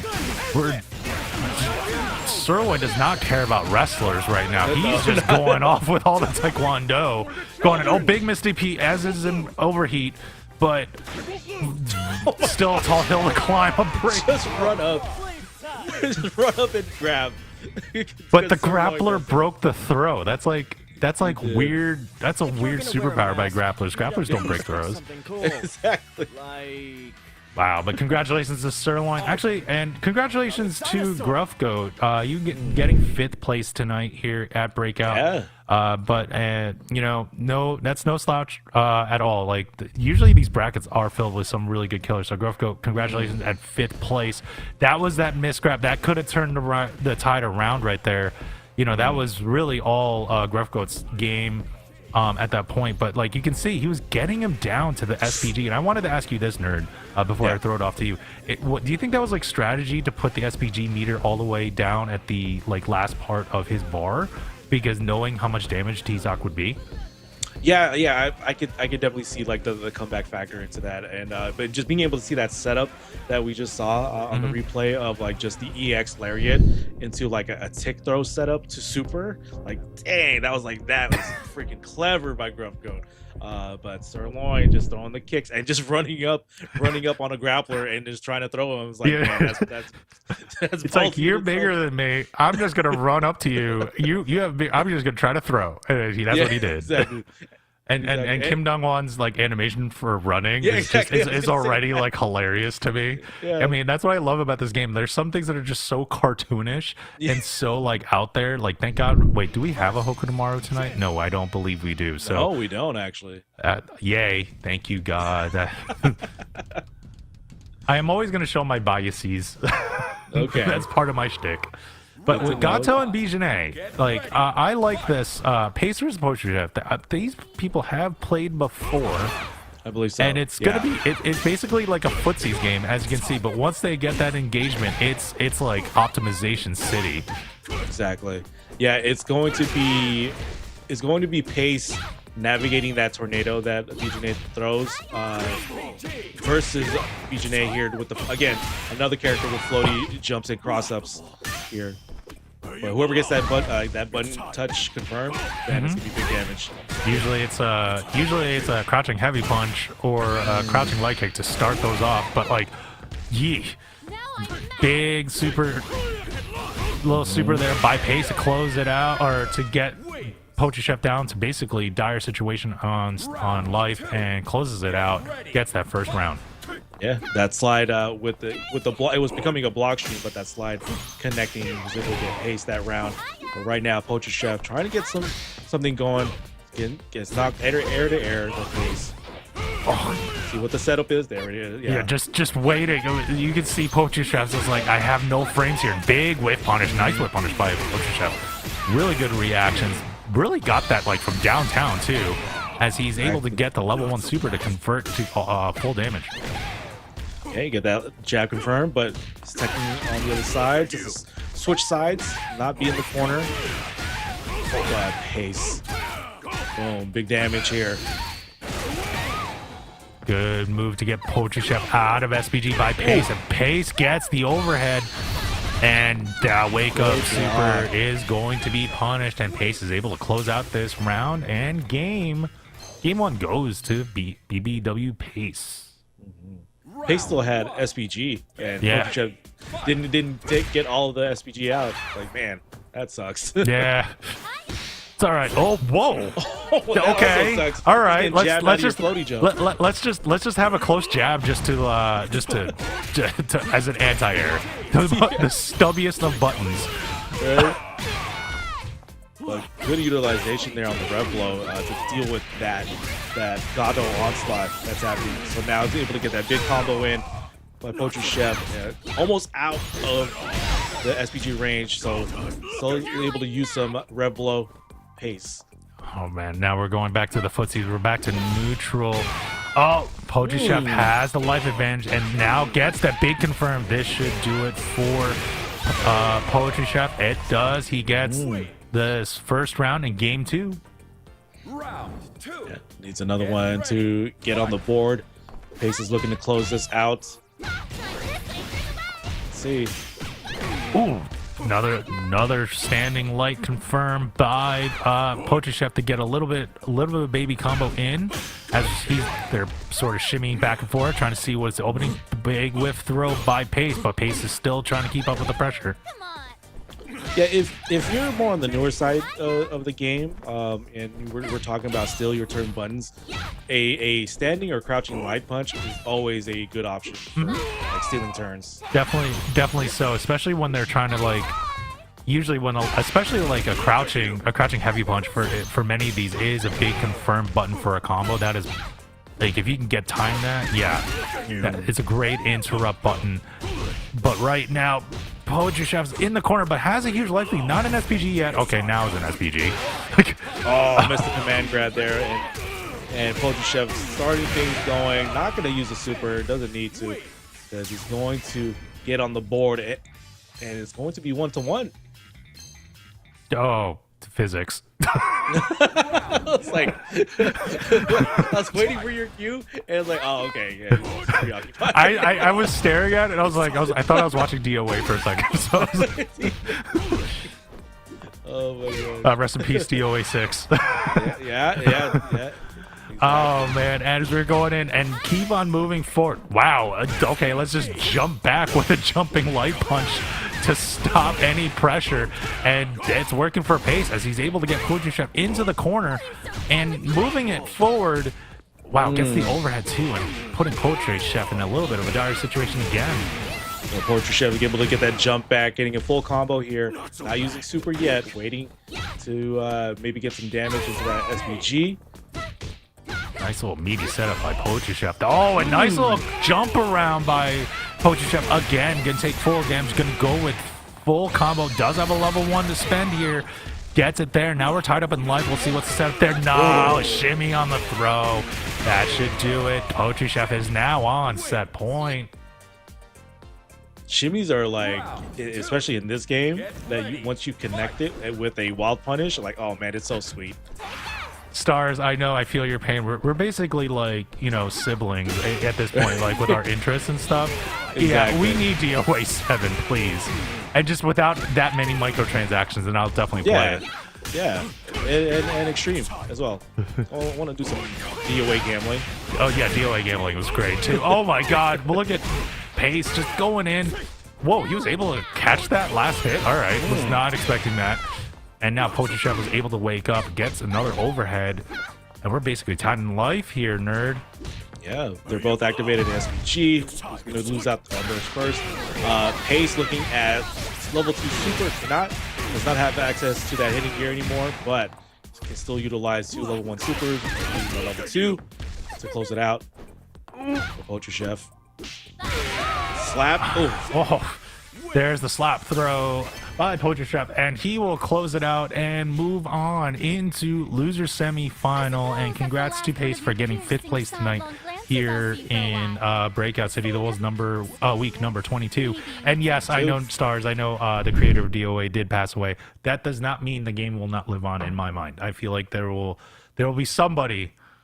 I mean, it's Japan. Yeah, there will be somebody that will want to bring that, keeping it forward. But as we're going to go into the replays here, this was a real back and forth match, like, to be honest with you, even though Poacher Chef was able to take it and go on. It was just like a couple mistakes just really took out Pace in this match. And it was not that many. It was like maybe 2 or 3, and that was it. Yeah, Pace just entering every single week within the Breakout series, and I'm not saying improving, but like he's just playing solid every single week, and it just, like you said, just down to like a handful of mistakes, 1 or 2, like you said, and Poacher Chef was just able to capitalize on those mistakes, and then that was that. Yeah, no, definitely. It was just, at least he's always able to capitalize. Like Poacher Chef has BJNA like on lockdown. It's just nuts, like how he has the good timing, just optimization of combos and damage, and is able to adapt like when he knows where he is, whether it's in life bar or wall position or anything like that. He's adjusting to what he needs to do in mid combo. So like he's just doing.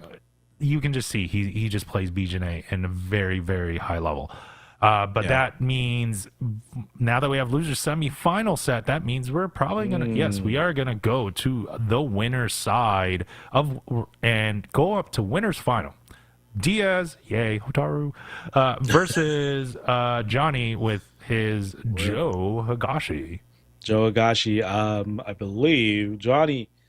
So Johnny mixed us up in the beginning. I think it was showing Hotaru to for the matchup. Okay, never mind. We're just gonna go Street Fighter 6. That's fine. Johnny, just crouching medium kick. Johnny continues to mix us up.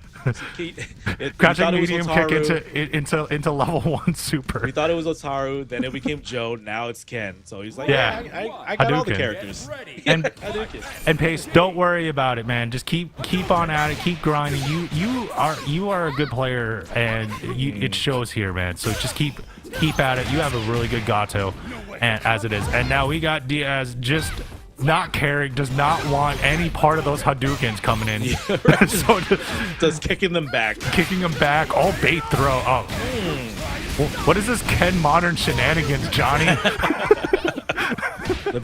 the rewarded best button, the Vivo Awards, but not I don't know if there's any sort of history when it comes to Ken in the Breakout series, but like this is my first Ken that I've seen. Yeah. Oh, what's up, Yurikov? What's up, my buddy? How you doing, man? Hey.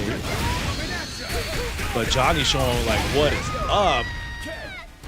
Good old.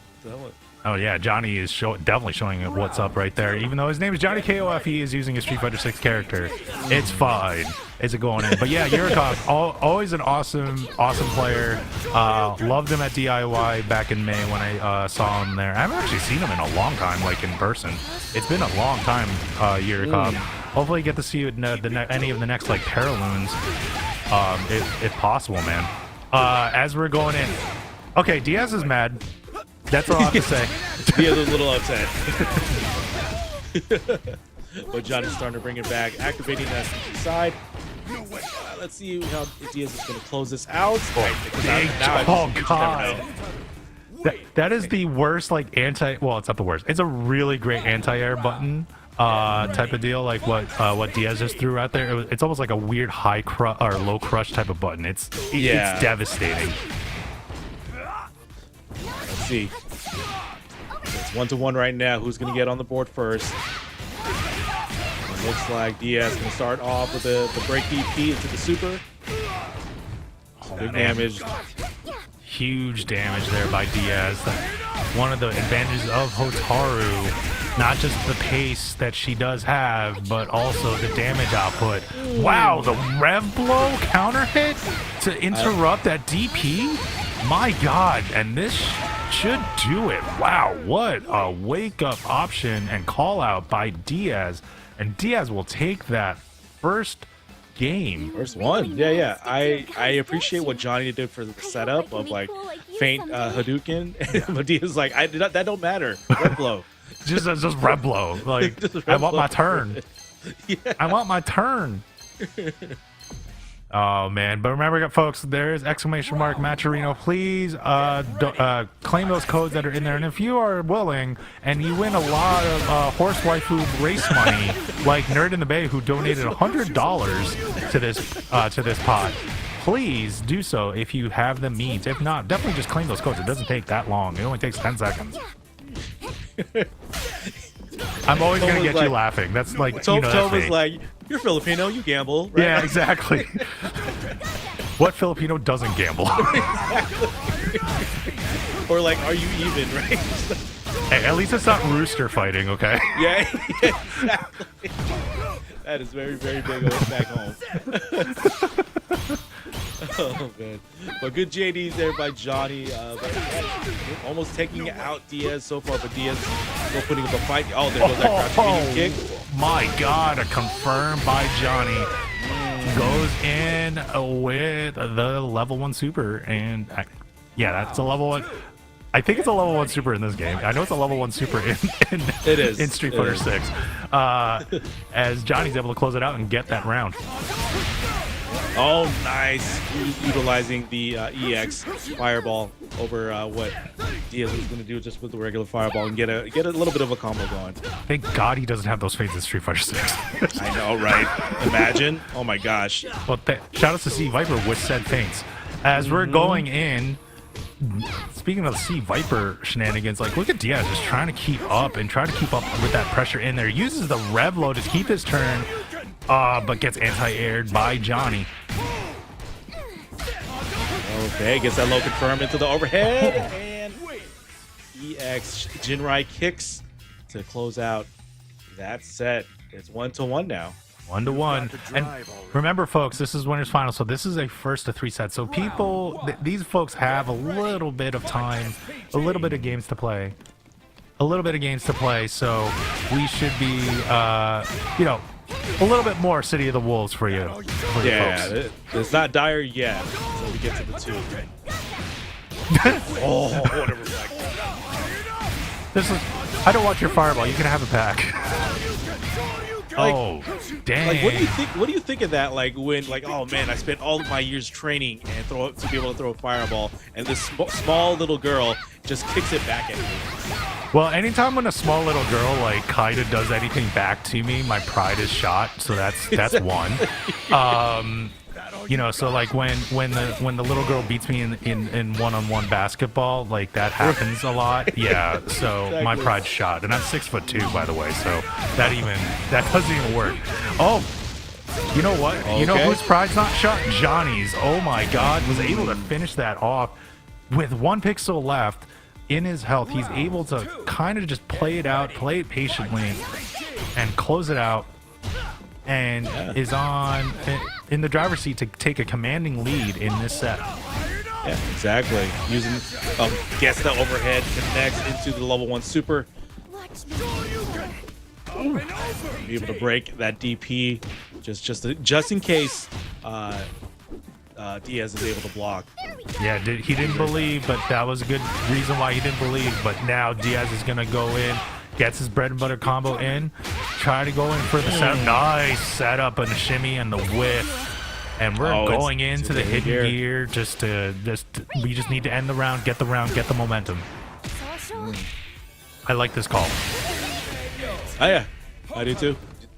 Just get out, just kill any sort of momentum that your opponent is having. And even if you're down on resource, just stop that. Oh, Johnny doesn't seem to be phasing him right now. He's able to get that combo there. Oh man, you can see Diaz was just trying to find an opening right now. Just needs to get Johnny out of SPG, and maybe we'll have a little bit of a better chance to keep up with that momentum. But right now, that was not good. Gets caught with the jumping light. Goes into the hidden gear. One for the road. That was pretty damn masterful. He did a neutral jump light to start it off. I was like, whoa, that jumping light, man. Like jumping light kick. I was like, what was going on there?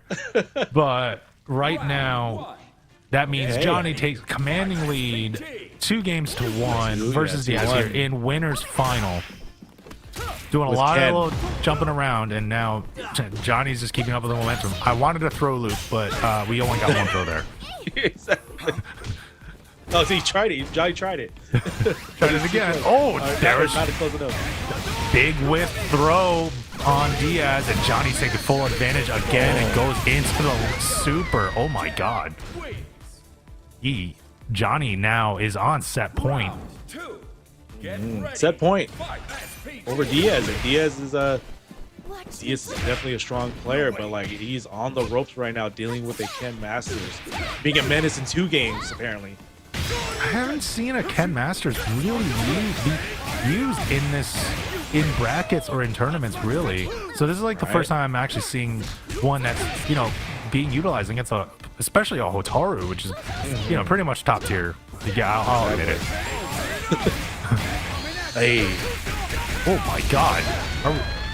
That's that. Johnny takes it. Moves on to grand finals. Johnny wants his pizza. Johnny needs to go to Taco Bell. He needs to wait in the queue over the drive-through. That, or if he's based in California, Del Taco. Like Del Taco, right? I'd rather have Del Taco than Taco Bell. Like even though I'm based in the East Coast. Yeah. Oh, and well, there you go. But right now we're gonna look at some of this, and it's just, I don't know. What do you think it was that got Johnny the advantage? Was it just his timings? Like, did you just have faster buttons, like, or pressing faster buttons? Like, I to be honest with you, I felt like it was like a back and forth. As you can see, like Diaz was like coming in back, but I don't know. Like I couldn't really say anything. I think it was just 50-50, and just Johnny just got, just more fortunate in the end. As we're seeing the replay right now, it's like the crouching light into the best button in the world, the crouching medium kick, that gets things going for Johnny to be able to get that full conversion of like combo super. But look at this again. Yeah, jeez. Jumping neutral light. That was nuts. Like I just saw that. I was like, what was going on? And then all of this, like these combos, I'm just sitting there like, I've never seen someone utilize it. Now, granted, I'm not the biggest grinder of these games. Like I do have a family job. Like so it's like I could only do so much, and kind of been putting my time into Tokyo Extreme Racer because I'm reliving my millennial, like teenager 20s, like Asianness. Like I want my Japanese imports. Like with the Volk Racing rims, like if you guys know what that is, and Gretty exhaust and intake. Yeah, okay, there you go. Exactly, there we go. But now, right now, we have Sirloin versus Pochi Chef. Tomadog trying to be Drift King over here. Oh, what a neutral jump by Pochi Chef. And Pochi Chef is going to bring this all the way there. Does not have a super meter, though, to extend the combo. And nice little wake up by Sirloin to get that going. All right, so this is the battle of the floaty jumps, as I'm seeing this with Don Juan and BJNA. Right now, Pochi Chef looking to close it out in the first round here. Oh, you know it, Craze. I did have the Ricer build. Definitely with this 4-door Civic with the big spoiler in the back that had no business doing there with the Altezza taillights. Yes, that's exactly what my car was. Oh my gosh. And forest green, by the way. It was forest green. Nice. Straight up Ricer build. Oh, not the TN suspensions. Oh man! Oh, as we're going in, whoa! Nice interrupt by Pochi Chef to actually get back the momentum. I was gonna say Sirloin was able to interrupt and go in, but like, look at Pochi Chef there going with the super with the kiss at the end, putting Sirloin into SPG in the comeback mode. But the cross up connects. Sirloin has some room for damage here, but decides to go for the reset. And is now overheat. Boom. Oh wow! Sirloin brought it back. Sirloin brings it back. Like, I believe that SPG is going to be where he puts it. That is really what is helping his game right now, because again, he gets that comeback mechanic. That extra 5-10% damage on some of those combos really helps. Yeah. Right now, Pochi Chef trying to shut that down in the initial combo first. Man, just getting slapped up with lights. Hey, I don't mind being slapped by BJNA. Wait, I didn't mean to say that out loud. Sorry. Hey, man, I'm right with you, brother. Actually. You're not alone. Oh, I thought that was a big whiff, but it ended up not working out for Poetry Chef there. But Poetry Chef is trying to close this out with Sirloin in SPG. Oh, big cross up now, and we'll see how Sirloin's able to capitalize. Sirloin connected with that cross up. What's the mix for next? Okay, some lights going on right now, but the jump back is going to close it out for this set here. Poetry Chef going to get on the board. Yeah, Poetry Chef gets on the board. Yeah, and Craze, at least when I saw in top 8, Y-Cry was doing the Joe. Yeah.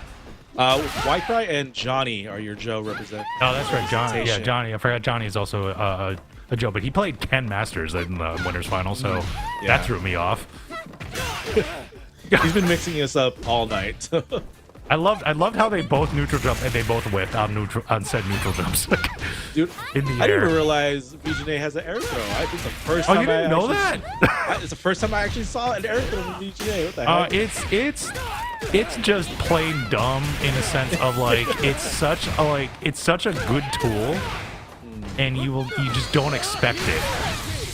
Right. But it's just not abused as much as like Hotaru's or Hokonamaru's. Because she has other tools.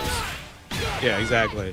It's not on the spotlight of tools, but right now, Sirloin overheat, but it's not gonna phase Sirloin there because maybe he's just gonna do like a run up throw. Oh, there, that should do it. Then that should close it out for Poetry Chef. Poetry Chef. Okay, please. I was gonna say please close it out. I felt the gap in the commentary, like, oh, I was like, oh no.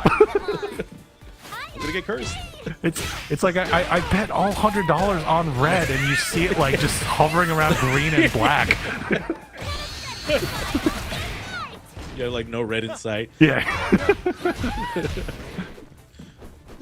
All right. Right now, Poetry Chef getting some initial damage in there, gets the like confirmed. But Sirloin with the get off, back into the corner. I mean, they're just fighting out of the corner, rolling. Oh, wow. Whoa, that was a jumping light confirm. Barely hits. Tries to get a confirm there, but Sirloin was able to take advantage. But a big air miss on the air rev blow on Poetry Chef, and this should close it out for Sirloin. He gets a round on the board here. Survival point for Sirloin. Get ready. Fight. Being able to get that jump in was key. And Sirloin trying to run under. Poetry Chef's like, no. Get crossed up. Don't look up my skirt, Kim Dong Hwan. Going in, out. Wow, look at this pressure though by Poetry Chef, but wow, right there, big rev blow by Sirloin to get out of there, and now is gonna put Poetry Chef in a really bad position right now. We'll see how Poetry Chef answers back. Almost out of SPG, but it still has enough to be able to utilize it. Let's see. Has one super. Will spend it. They're not killing out, but oh my gosh. I mean, fireball to overhead, that's like kind of physics. And and that's like, that's just, that setup is just devastating. That's like the classic 2D setup, like fireball chasing it down. So you had no idea what it was going to do. He, Sirloin had to guess for his life, and he guessed for his life and gets 4th place. Not a bad showing, especially when you lose to someone like Poetry Chef. He again, I will always give him his props. He's a very good player. For sure, man. No, I'm that's replaying in my head right now because like that's a nasty setup because like he went for the jump, threw the fireball, went for the jump, and then had the light out, but then it changed into the overhead. I'm like, what? Yeah. The heck? As we're watching these replays, make sure you guys do ! Matcherino to claim those codes. We still have 27 codes left in the pot, and yes, Nerd did donate $100 of his horse waifu winnings over in, and decided to convert that into this pot as well. But you can see right now, it was really back and forth, and you saw that there were signs of life for Sirloin to like even close out this round, and almost gets it to a final round, but still it was just not over and up. Right there, like that setup was just insane. The setup is nasty right there. Poetry Chef being able to take it over Sirloin, but again, like you said, they were fighting tooth and nail. But no, Poetry Chef was just able to close it out on those 2 sets. But like no, it was very much like not easy to get those wins. It was very much a big fight. Oh yeah, but right now we're gonna run it right to losers final. So this is gonna be where all matches now are all 1st to 3. So this is losers finals now, and this is just a classic matchup. The battle of the waifus. Get ready. Fight. The battle of the ladies here. Yeah, battle of the ladies here going in. But like both really fast and have good buttons, but fundamentally different play styles, and it's always fun to watch these go. I'm so done with you. A lot more BJNAs now. Yeah, Cadet, definitely. Just being able to, what you're able to do with like setups as we saw in the last match with Potruchev. But right now, getting some good damage in there, putting Diaz into the SPG range. Oh, we clashing. Oh man! And then the big bounce juggle off the wall, and now this is Diaz is taking full advantage here, and yes, that was gonna kill there, as Diaz gets first blood in losers final. Diaz being able to wants that run back over versus Johnny for sure. Ooh man, just a point blank dive kick. That was like instant dive kick. Like you did that input very fast. Exactly. Right in front of my face. It's like it's not even the tiger knee motion at that point. Not at all. Shout out to Street Fighter 2 players if you can do the tiger knee on command. Like that was insane. 10 for 10. But right now, Diaz getting that cross up there and being able to close out that round over Potruchev pretty convincingly. Doing the two lift kicks to close it out there, and Diaz really wants his run back and is making the statement as he gets game one. Showing Hotaru like, yeah, I got cross-ups too. Over BJJ. I got cross-ups. I can also jump backwards when I on command. Oh God! Now that I see that fireball, like I am by BJJ on Poetry Chef, I'm like scared. Like I just get so scared now. Now that I saw that setup, I'm like, oh my God. I'm not saying that I didn't see that setup before. I'm just saying like I just didn't see how devastating it was. Right. Oh, like wait a minute. There's layers to this setup. Speaking of layers, we're just shimmying back and forth, trying to see who's going to get a punish. Nice little just defend in the air by Poetry Chef, but Poetry Chef does have the life lead. Oh, but nice little light confirmed again by Diaz to get a little baby combo, get some damage in. But we are in SPG though. And right now, Poetry Chef is overheat, so he's going to deal. Can get on the receiving end of damage. Now you have to worry about the guard break. Very possible. Right there. Oh, Diaz.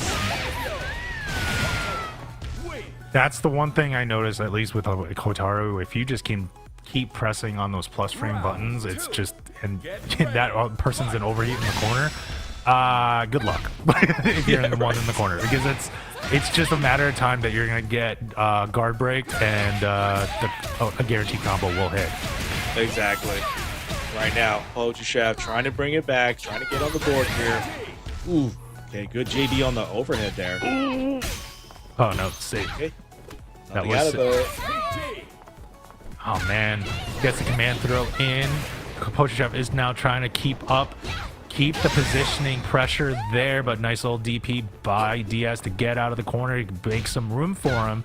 But now it looks like we're getting pushed back in the corner. No, we're not. Here comes Diaz crossing it up. And right now, Diaz can get that small damage. Okay, tornado set up. Here we go. Here comes Poetry Chef.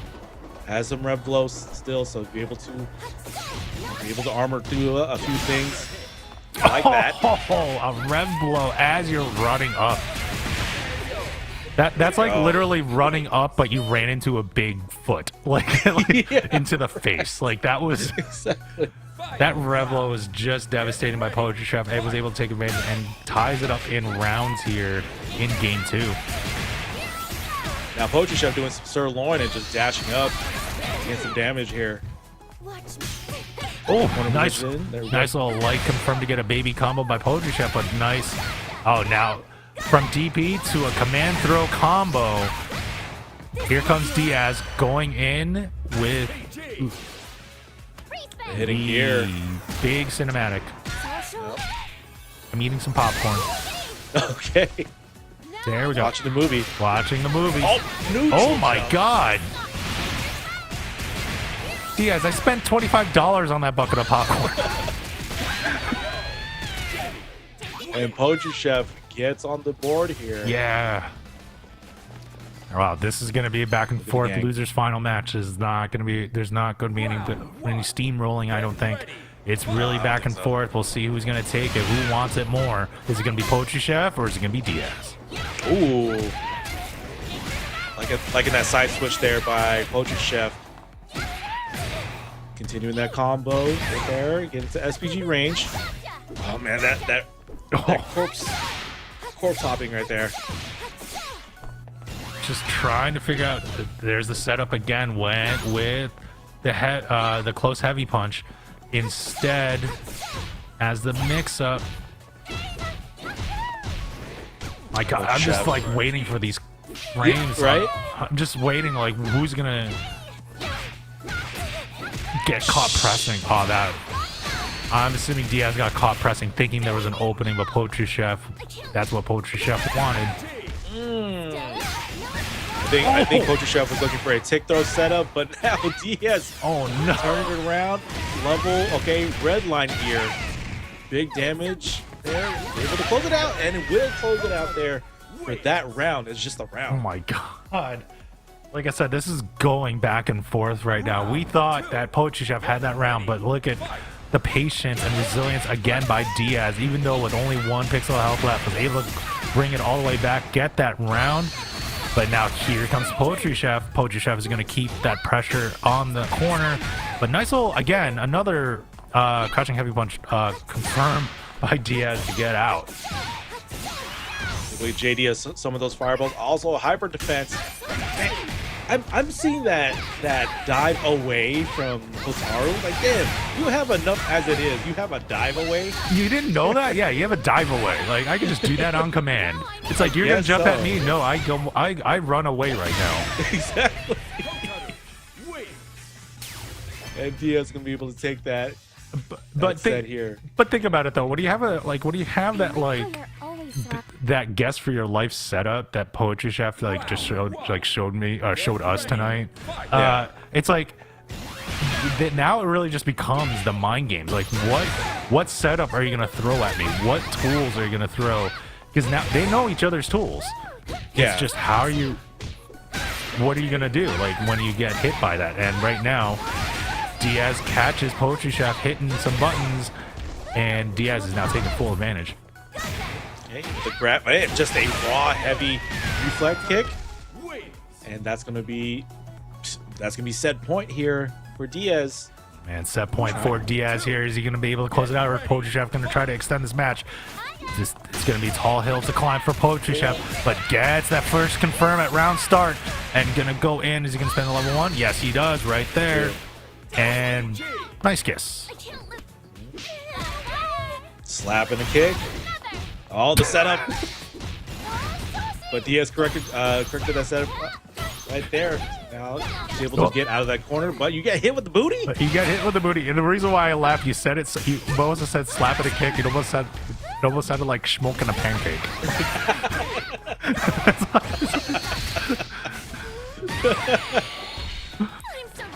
Ezra go. Oh wow! Missed super on the wake up. Oh no, this is not looking good for Poetry Chef. And Diaz does have some meter here, and that should close it out, and does. Winner goes to Diaz for that chicken dinner, and you will get your run back, sir, against Johnny. Up in grand finals. And Poetry Chef, always a pleasure to watch you play. 3rd place tonight, and because of this guy that decided to donate so much money into this pot because he won so many horse races, I believe you get a payout, sir. So there Poetry Chef, you get some money out of it as well for getting 3rd place. But like, geez, it was just like that one mistake really threw the momentum, because it was really back and forth until that missed super by Poetry Chef. What do you think? No, for sure. And like at the very, very last sequence of missing that super, all it came down to was Hotaru's run to be able to catch her. Catch Poetry Chef. But yeah, you can see here Diaz and being able to close it out there on that last sequence there, but there we go. Just Oh, there it that is. was- Just a run. It was just a run. If Hotaru had a dash, that would have been a different story. But no. No, Hotaru's top tier. She's gonna have the run. Like I know this, and I am a Hotaru main. I'm okay to say that. Okay. I like the run. I like to run. I just love to run. But that means we're going into grand finals. Johnny versus Diaz as a run back. So that means in my head in timing, because I used to do radio and it's going to be FCC, that means, folks, to support Breakout and you love what you love what you see here and you want to support the production, go to !merch and get some of that swag that we have out there. We have some t-shirts.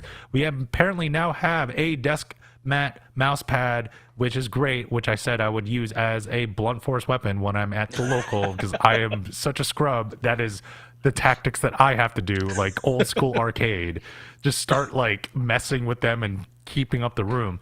But no, please support Breakout and by showing up in the swag at your local. Yeah, no, for sure.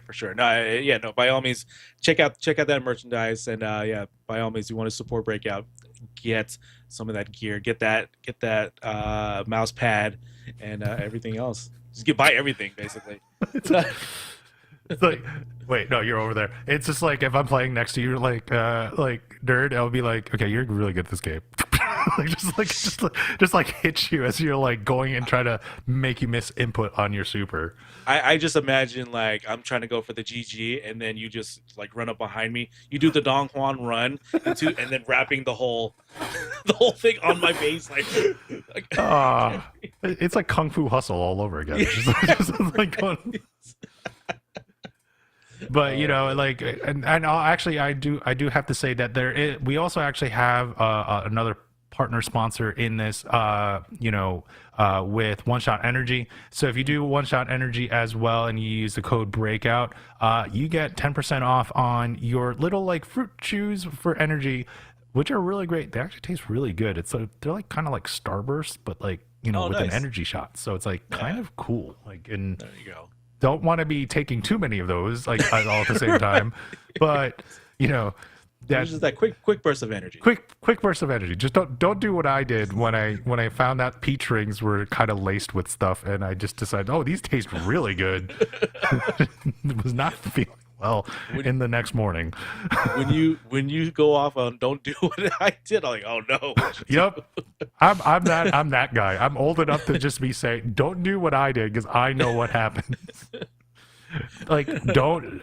But yeah, speaking of all that type of stuff, I've been playing way too much Tokyo Extreme Racer, so like I've been like reliving. Like you want to talk about midlife crisis? Like I'm like playing every. There, I'm like I want my Mazda RX-7. Like I drove those back in the day, and that thing is like, it's still like my favorite car. Like I'm not a Skyline guy. I love the RX-7. That was always my top tier car. Don't tell me you're a super guy. Are you a super guy? Do you even like cars? I'm assuming that you like. I do like cars. Okay, good. You're Filipino. I was brought up in exactly right. I was brought up in that scene and all that stuff. Hot Import Nights. Yeah. Shout out Hot Import Nights. Off stream, I got to tell you which side I used to work on. So. Oh no. Man. But speaking of Hot Import. Speaking of Hot Import Nights, we're not going to see any BJNAs with their physics, so there's that's not going to be happening. But there was a lot of those like BJNA type of people over at those Hot Import Nights. I still remember those days. Like those are fun times. I don't know how it was in the West Coast because we had them on the East Coast when they got commercialized, but they were still fun. And even then, I was even talking video games with those folks because like you would go to we would all hang out, and then there was like an arcade like right around the corner.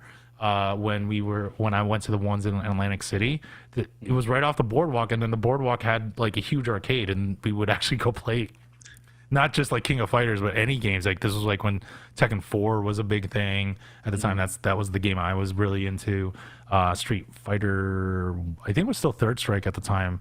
So it was like all these like fighting games there, and this was like the golden age of fighting games back in those like early 2000s. Yeah, no, the scene just made sense of like video games being integrated into that whole thing because it was like cars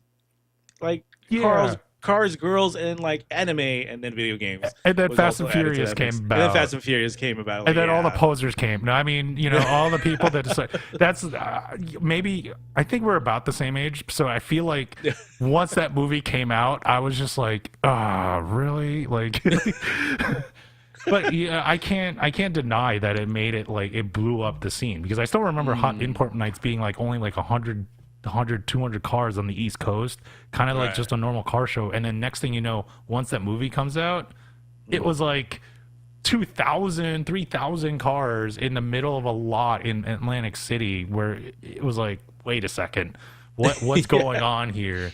And everyone not realizing that, like, you know, that is not a Skyline GTR, that is a Maxima with a modified body kit that made it have the bug-eyed lights in the back. Oh, it was a fake TR, right? Yeah, it was a fake TR. Yes.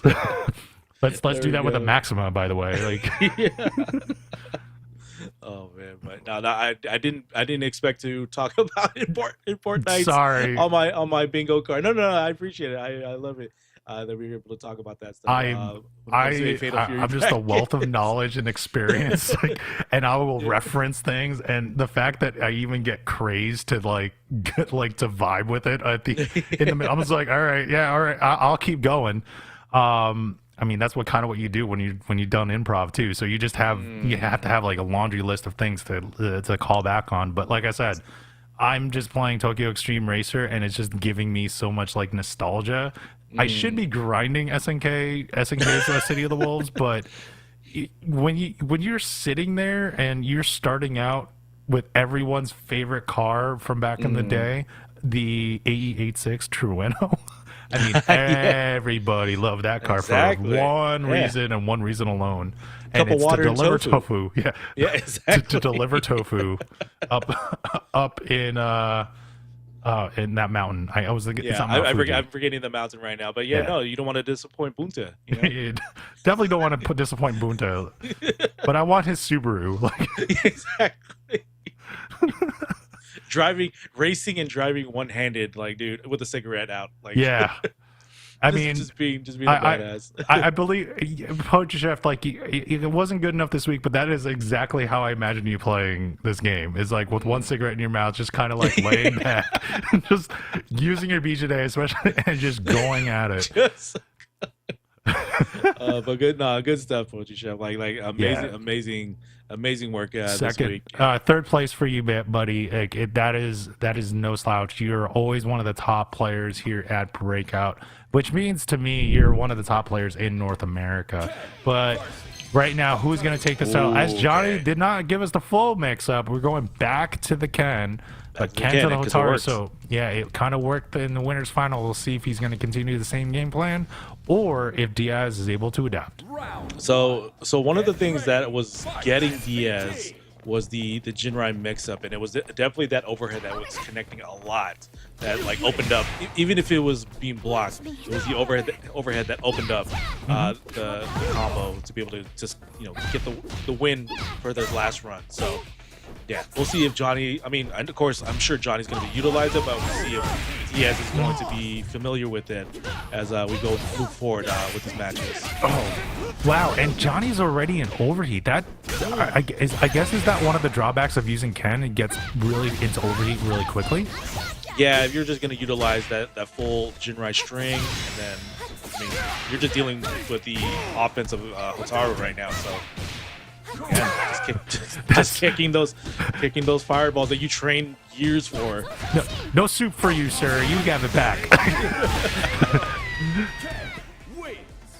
Well, now you got Johnny getting first blood here in grand finals, first to 3. And remember, Diaz has to win 2 sets in a row here to take this tournament, while Johnny only needs to win this set. 1 set. Right. Right now, Diaz putting on the offense, almost overheating Johnny, but Johnny being able to get that wild punish, but nothing out of that. Wow. 78%. Big whiff by Johnny, and Diaz is taking full advantage, bringing Johnny all the way down just past half-life. JD about to be overheat, 97%.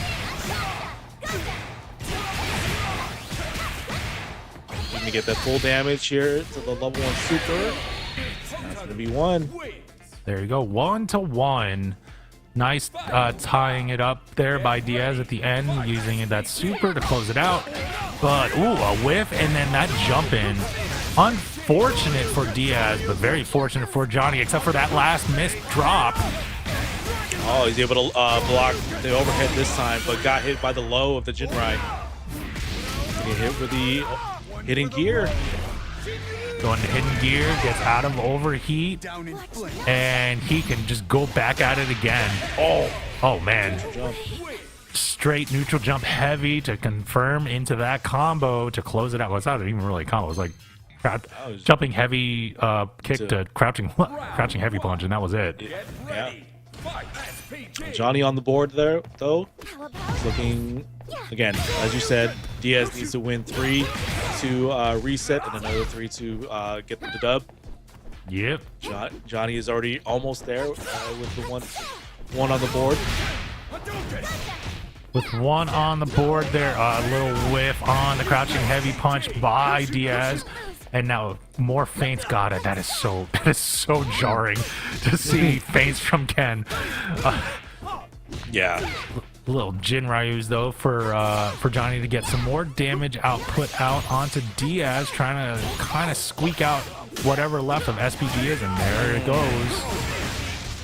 Johnny was able to get those JDs and connecting that level 1 super for that round win.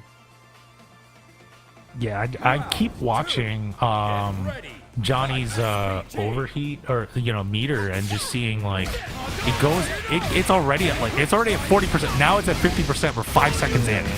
Yeah. That's crazy. Yeah, the Johnny's management of the rev gauge is it's awesome. It's awesome to see. And right now, we're closed out, but does not have super ready until the end of that combo, and the jump in 10x. Wow. Well, Johnny is really in the driver's seat. He is up 2-0 now, and Diaz has a little bit of a hill to climb. Not impossible, just it's a tall hill to climb. But eating a close heavy punch though is not the way to climb out of that. As Johnny is able to get some pressure and get Diaz into SPG. Johnny missed that second Shoryu to close to end that combo, but is getting all of this right now, and with Excel SPG as well. So initial damage right off the bat. Oh, wow. Okay, nice little comeback by Diaz to get a little bit more damage, trying to get more damage output to keep that momentum on his side. And yeah, and there's the momentum there. It might be changing here. Oh, doesn't have meter, though. Just barely out of it.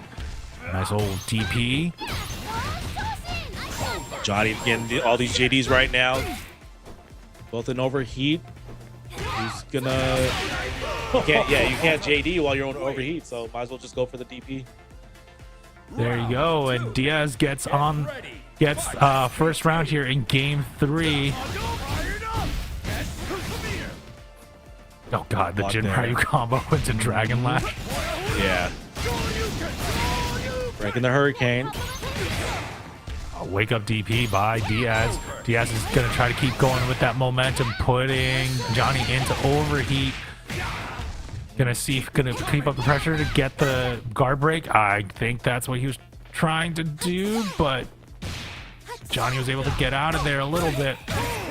No JDs available, just connecting gotcha medium kick. Oh god. And now that overheat is winding down. So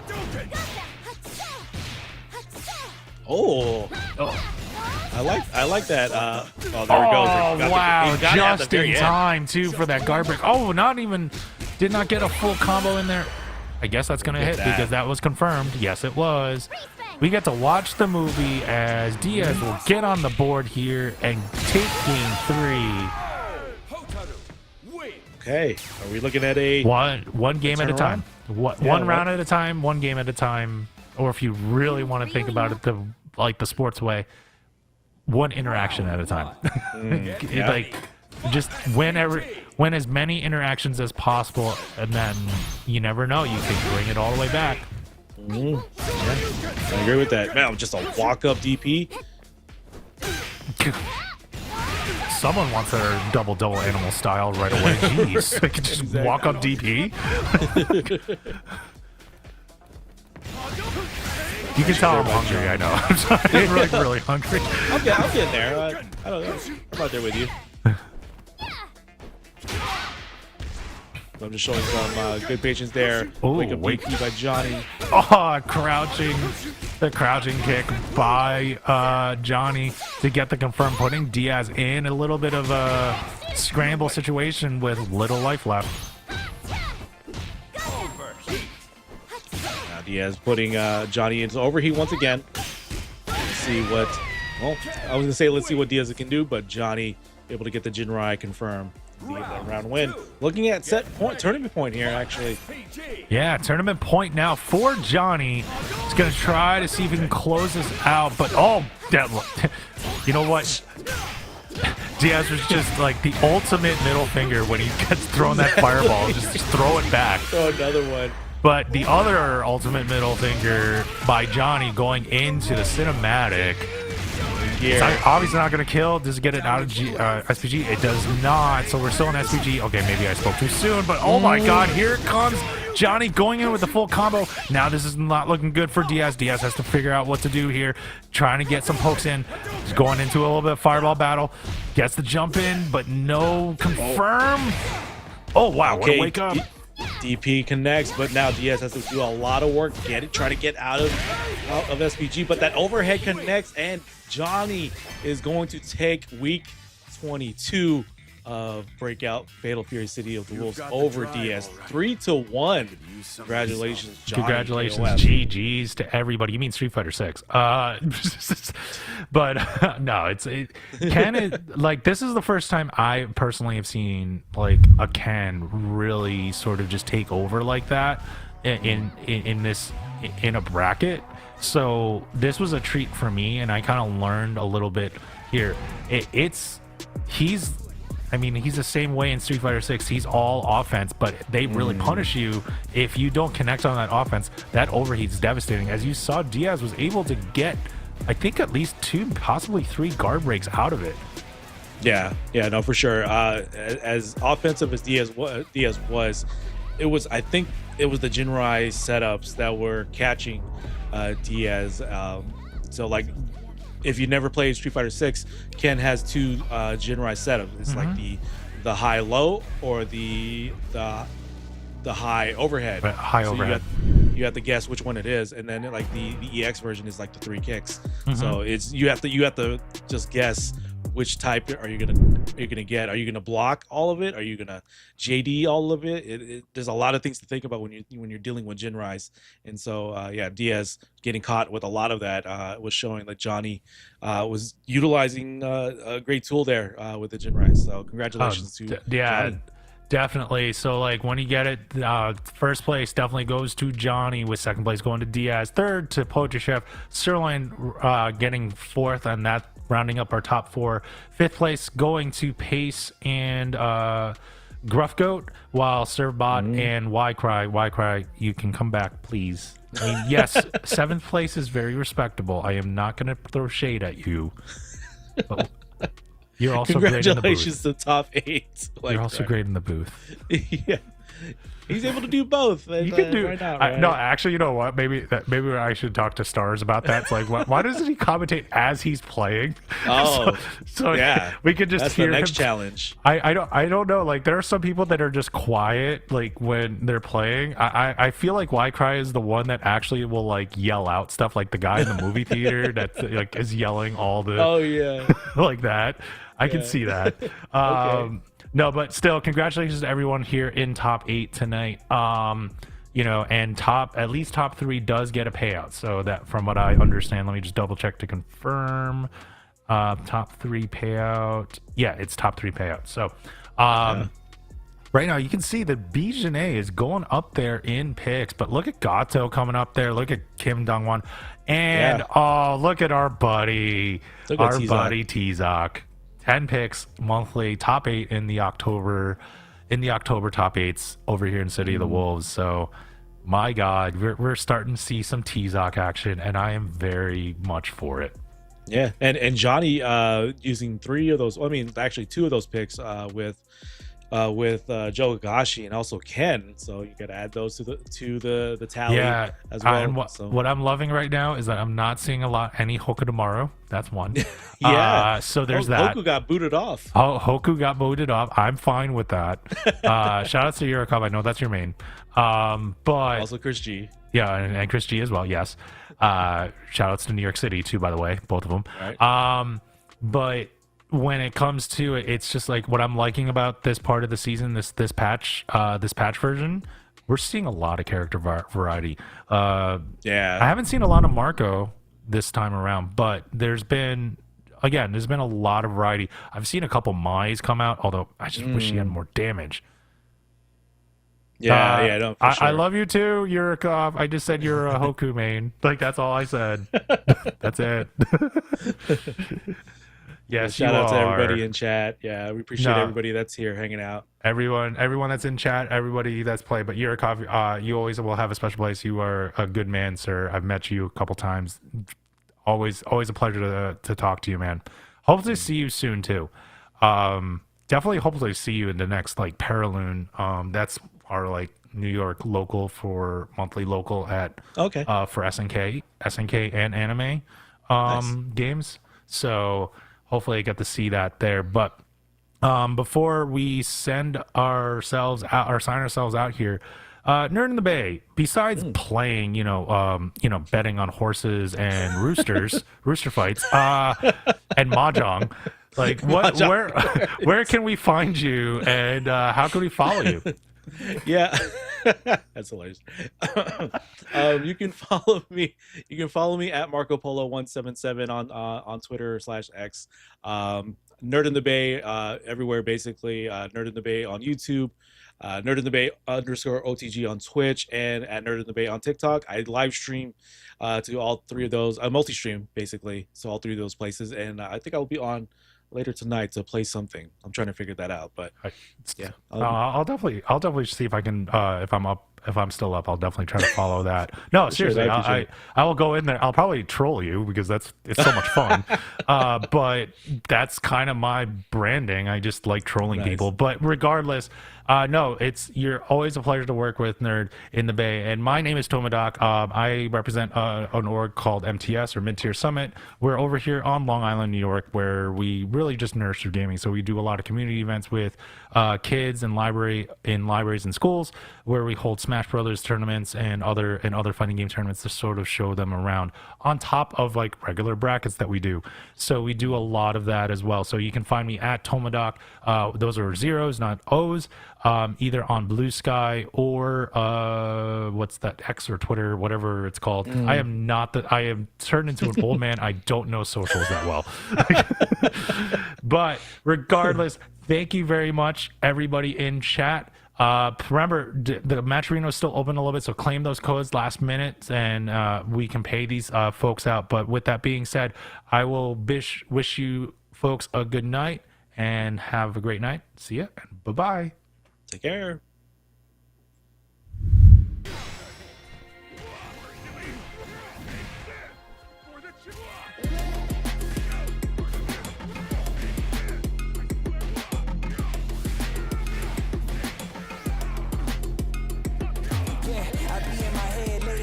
Contemplating all of my goals. Will I fold or will I chase them? I got adversity. 2 options. I can handle it purposely, or I can let it murder me. But sign up for war. Point out the target. Show me the giants. Hold your applause. Just getting started. Sitting the lions. Ambition ain't for the weak. I see it before I speak. Ready and willing. Is you ready?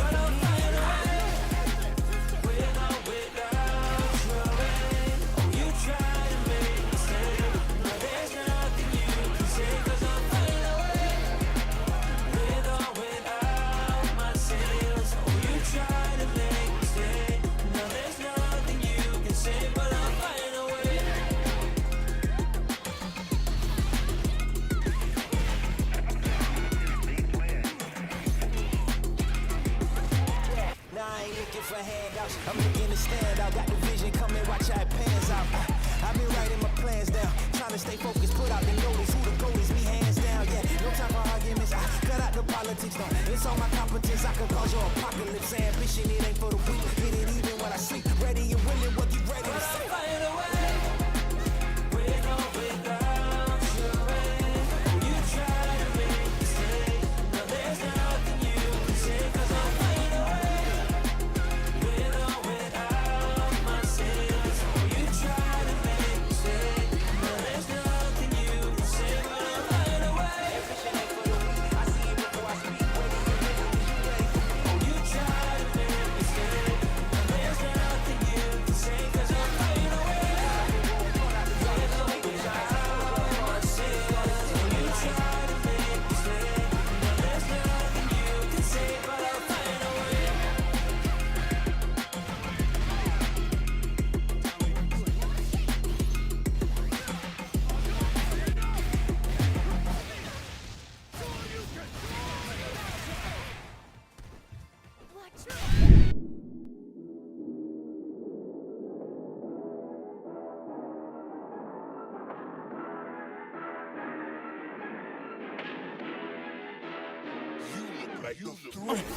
Down on the last interaction, and that will do it. Robert very well find themselves with a victory, especially after that. Kinda hit. That should be enough to close it out. Del Tormenta, the reverse sweep, where Super Great is going to close it out. He There can it close is. it out, and he does it.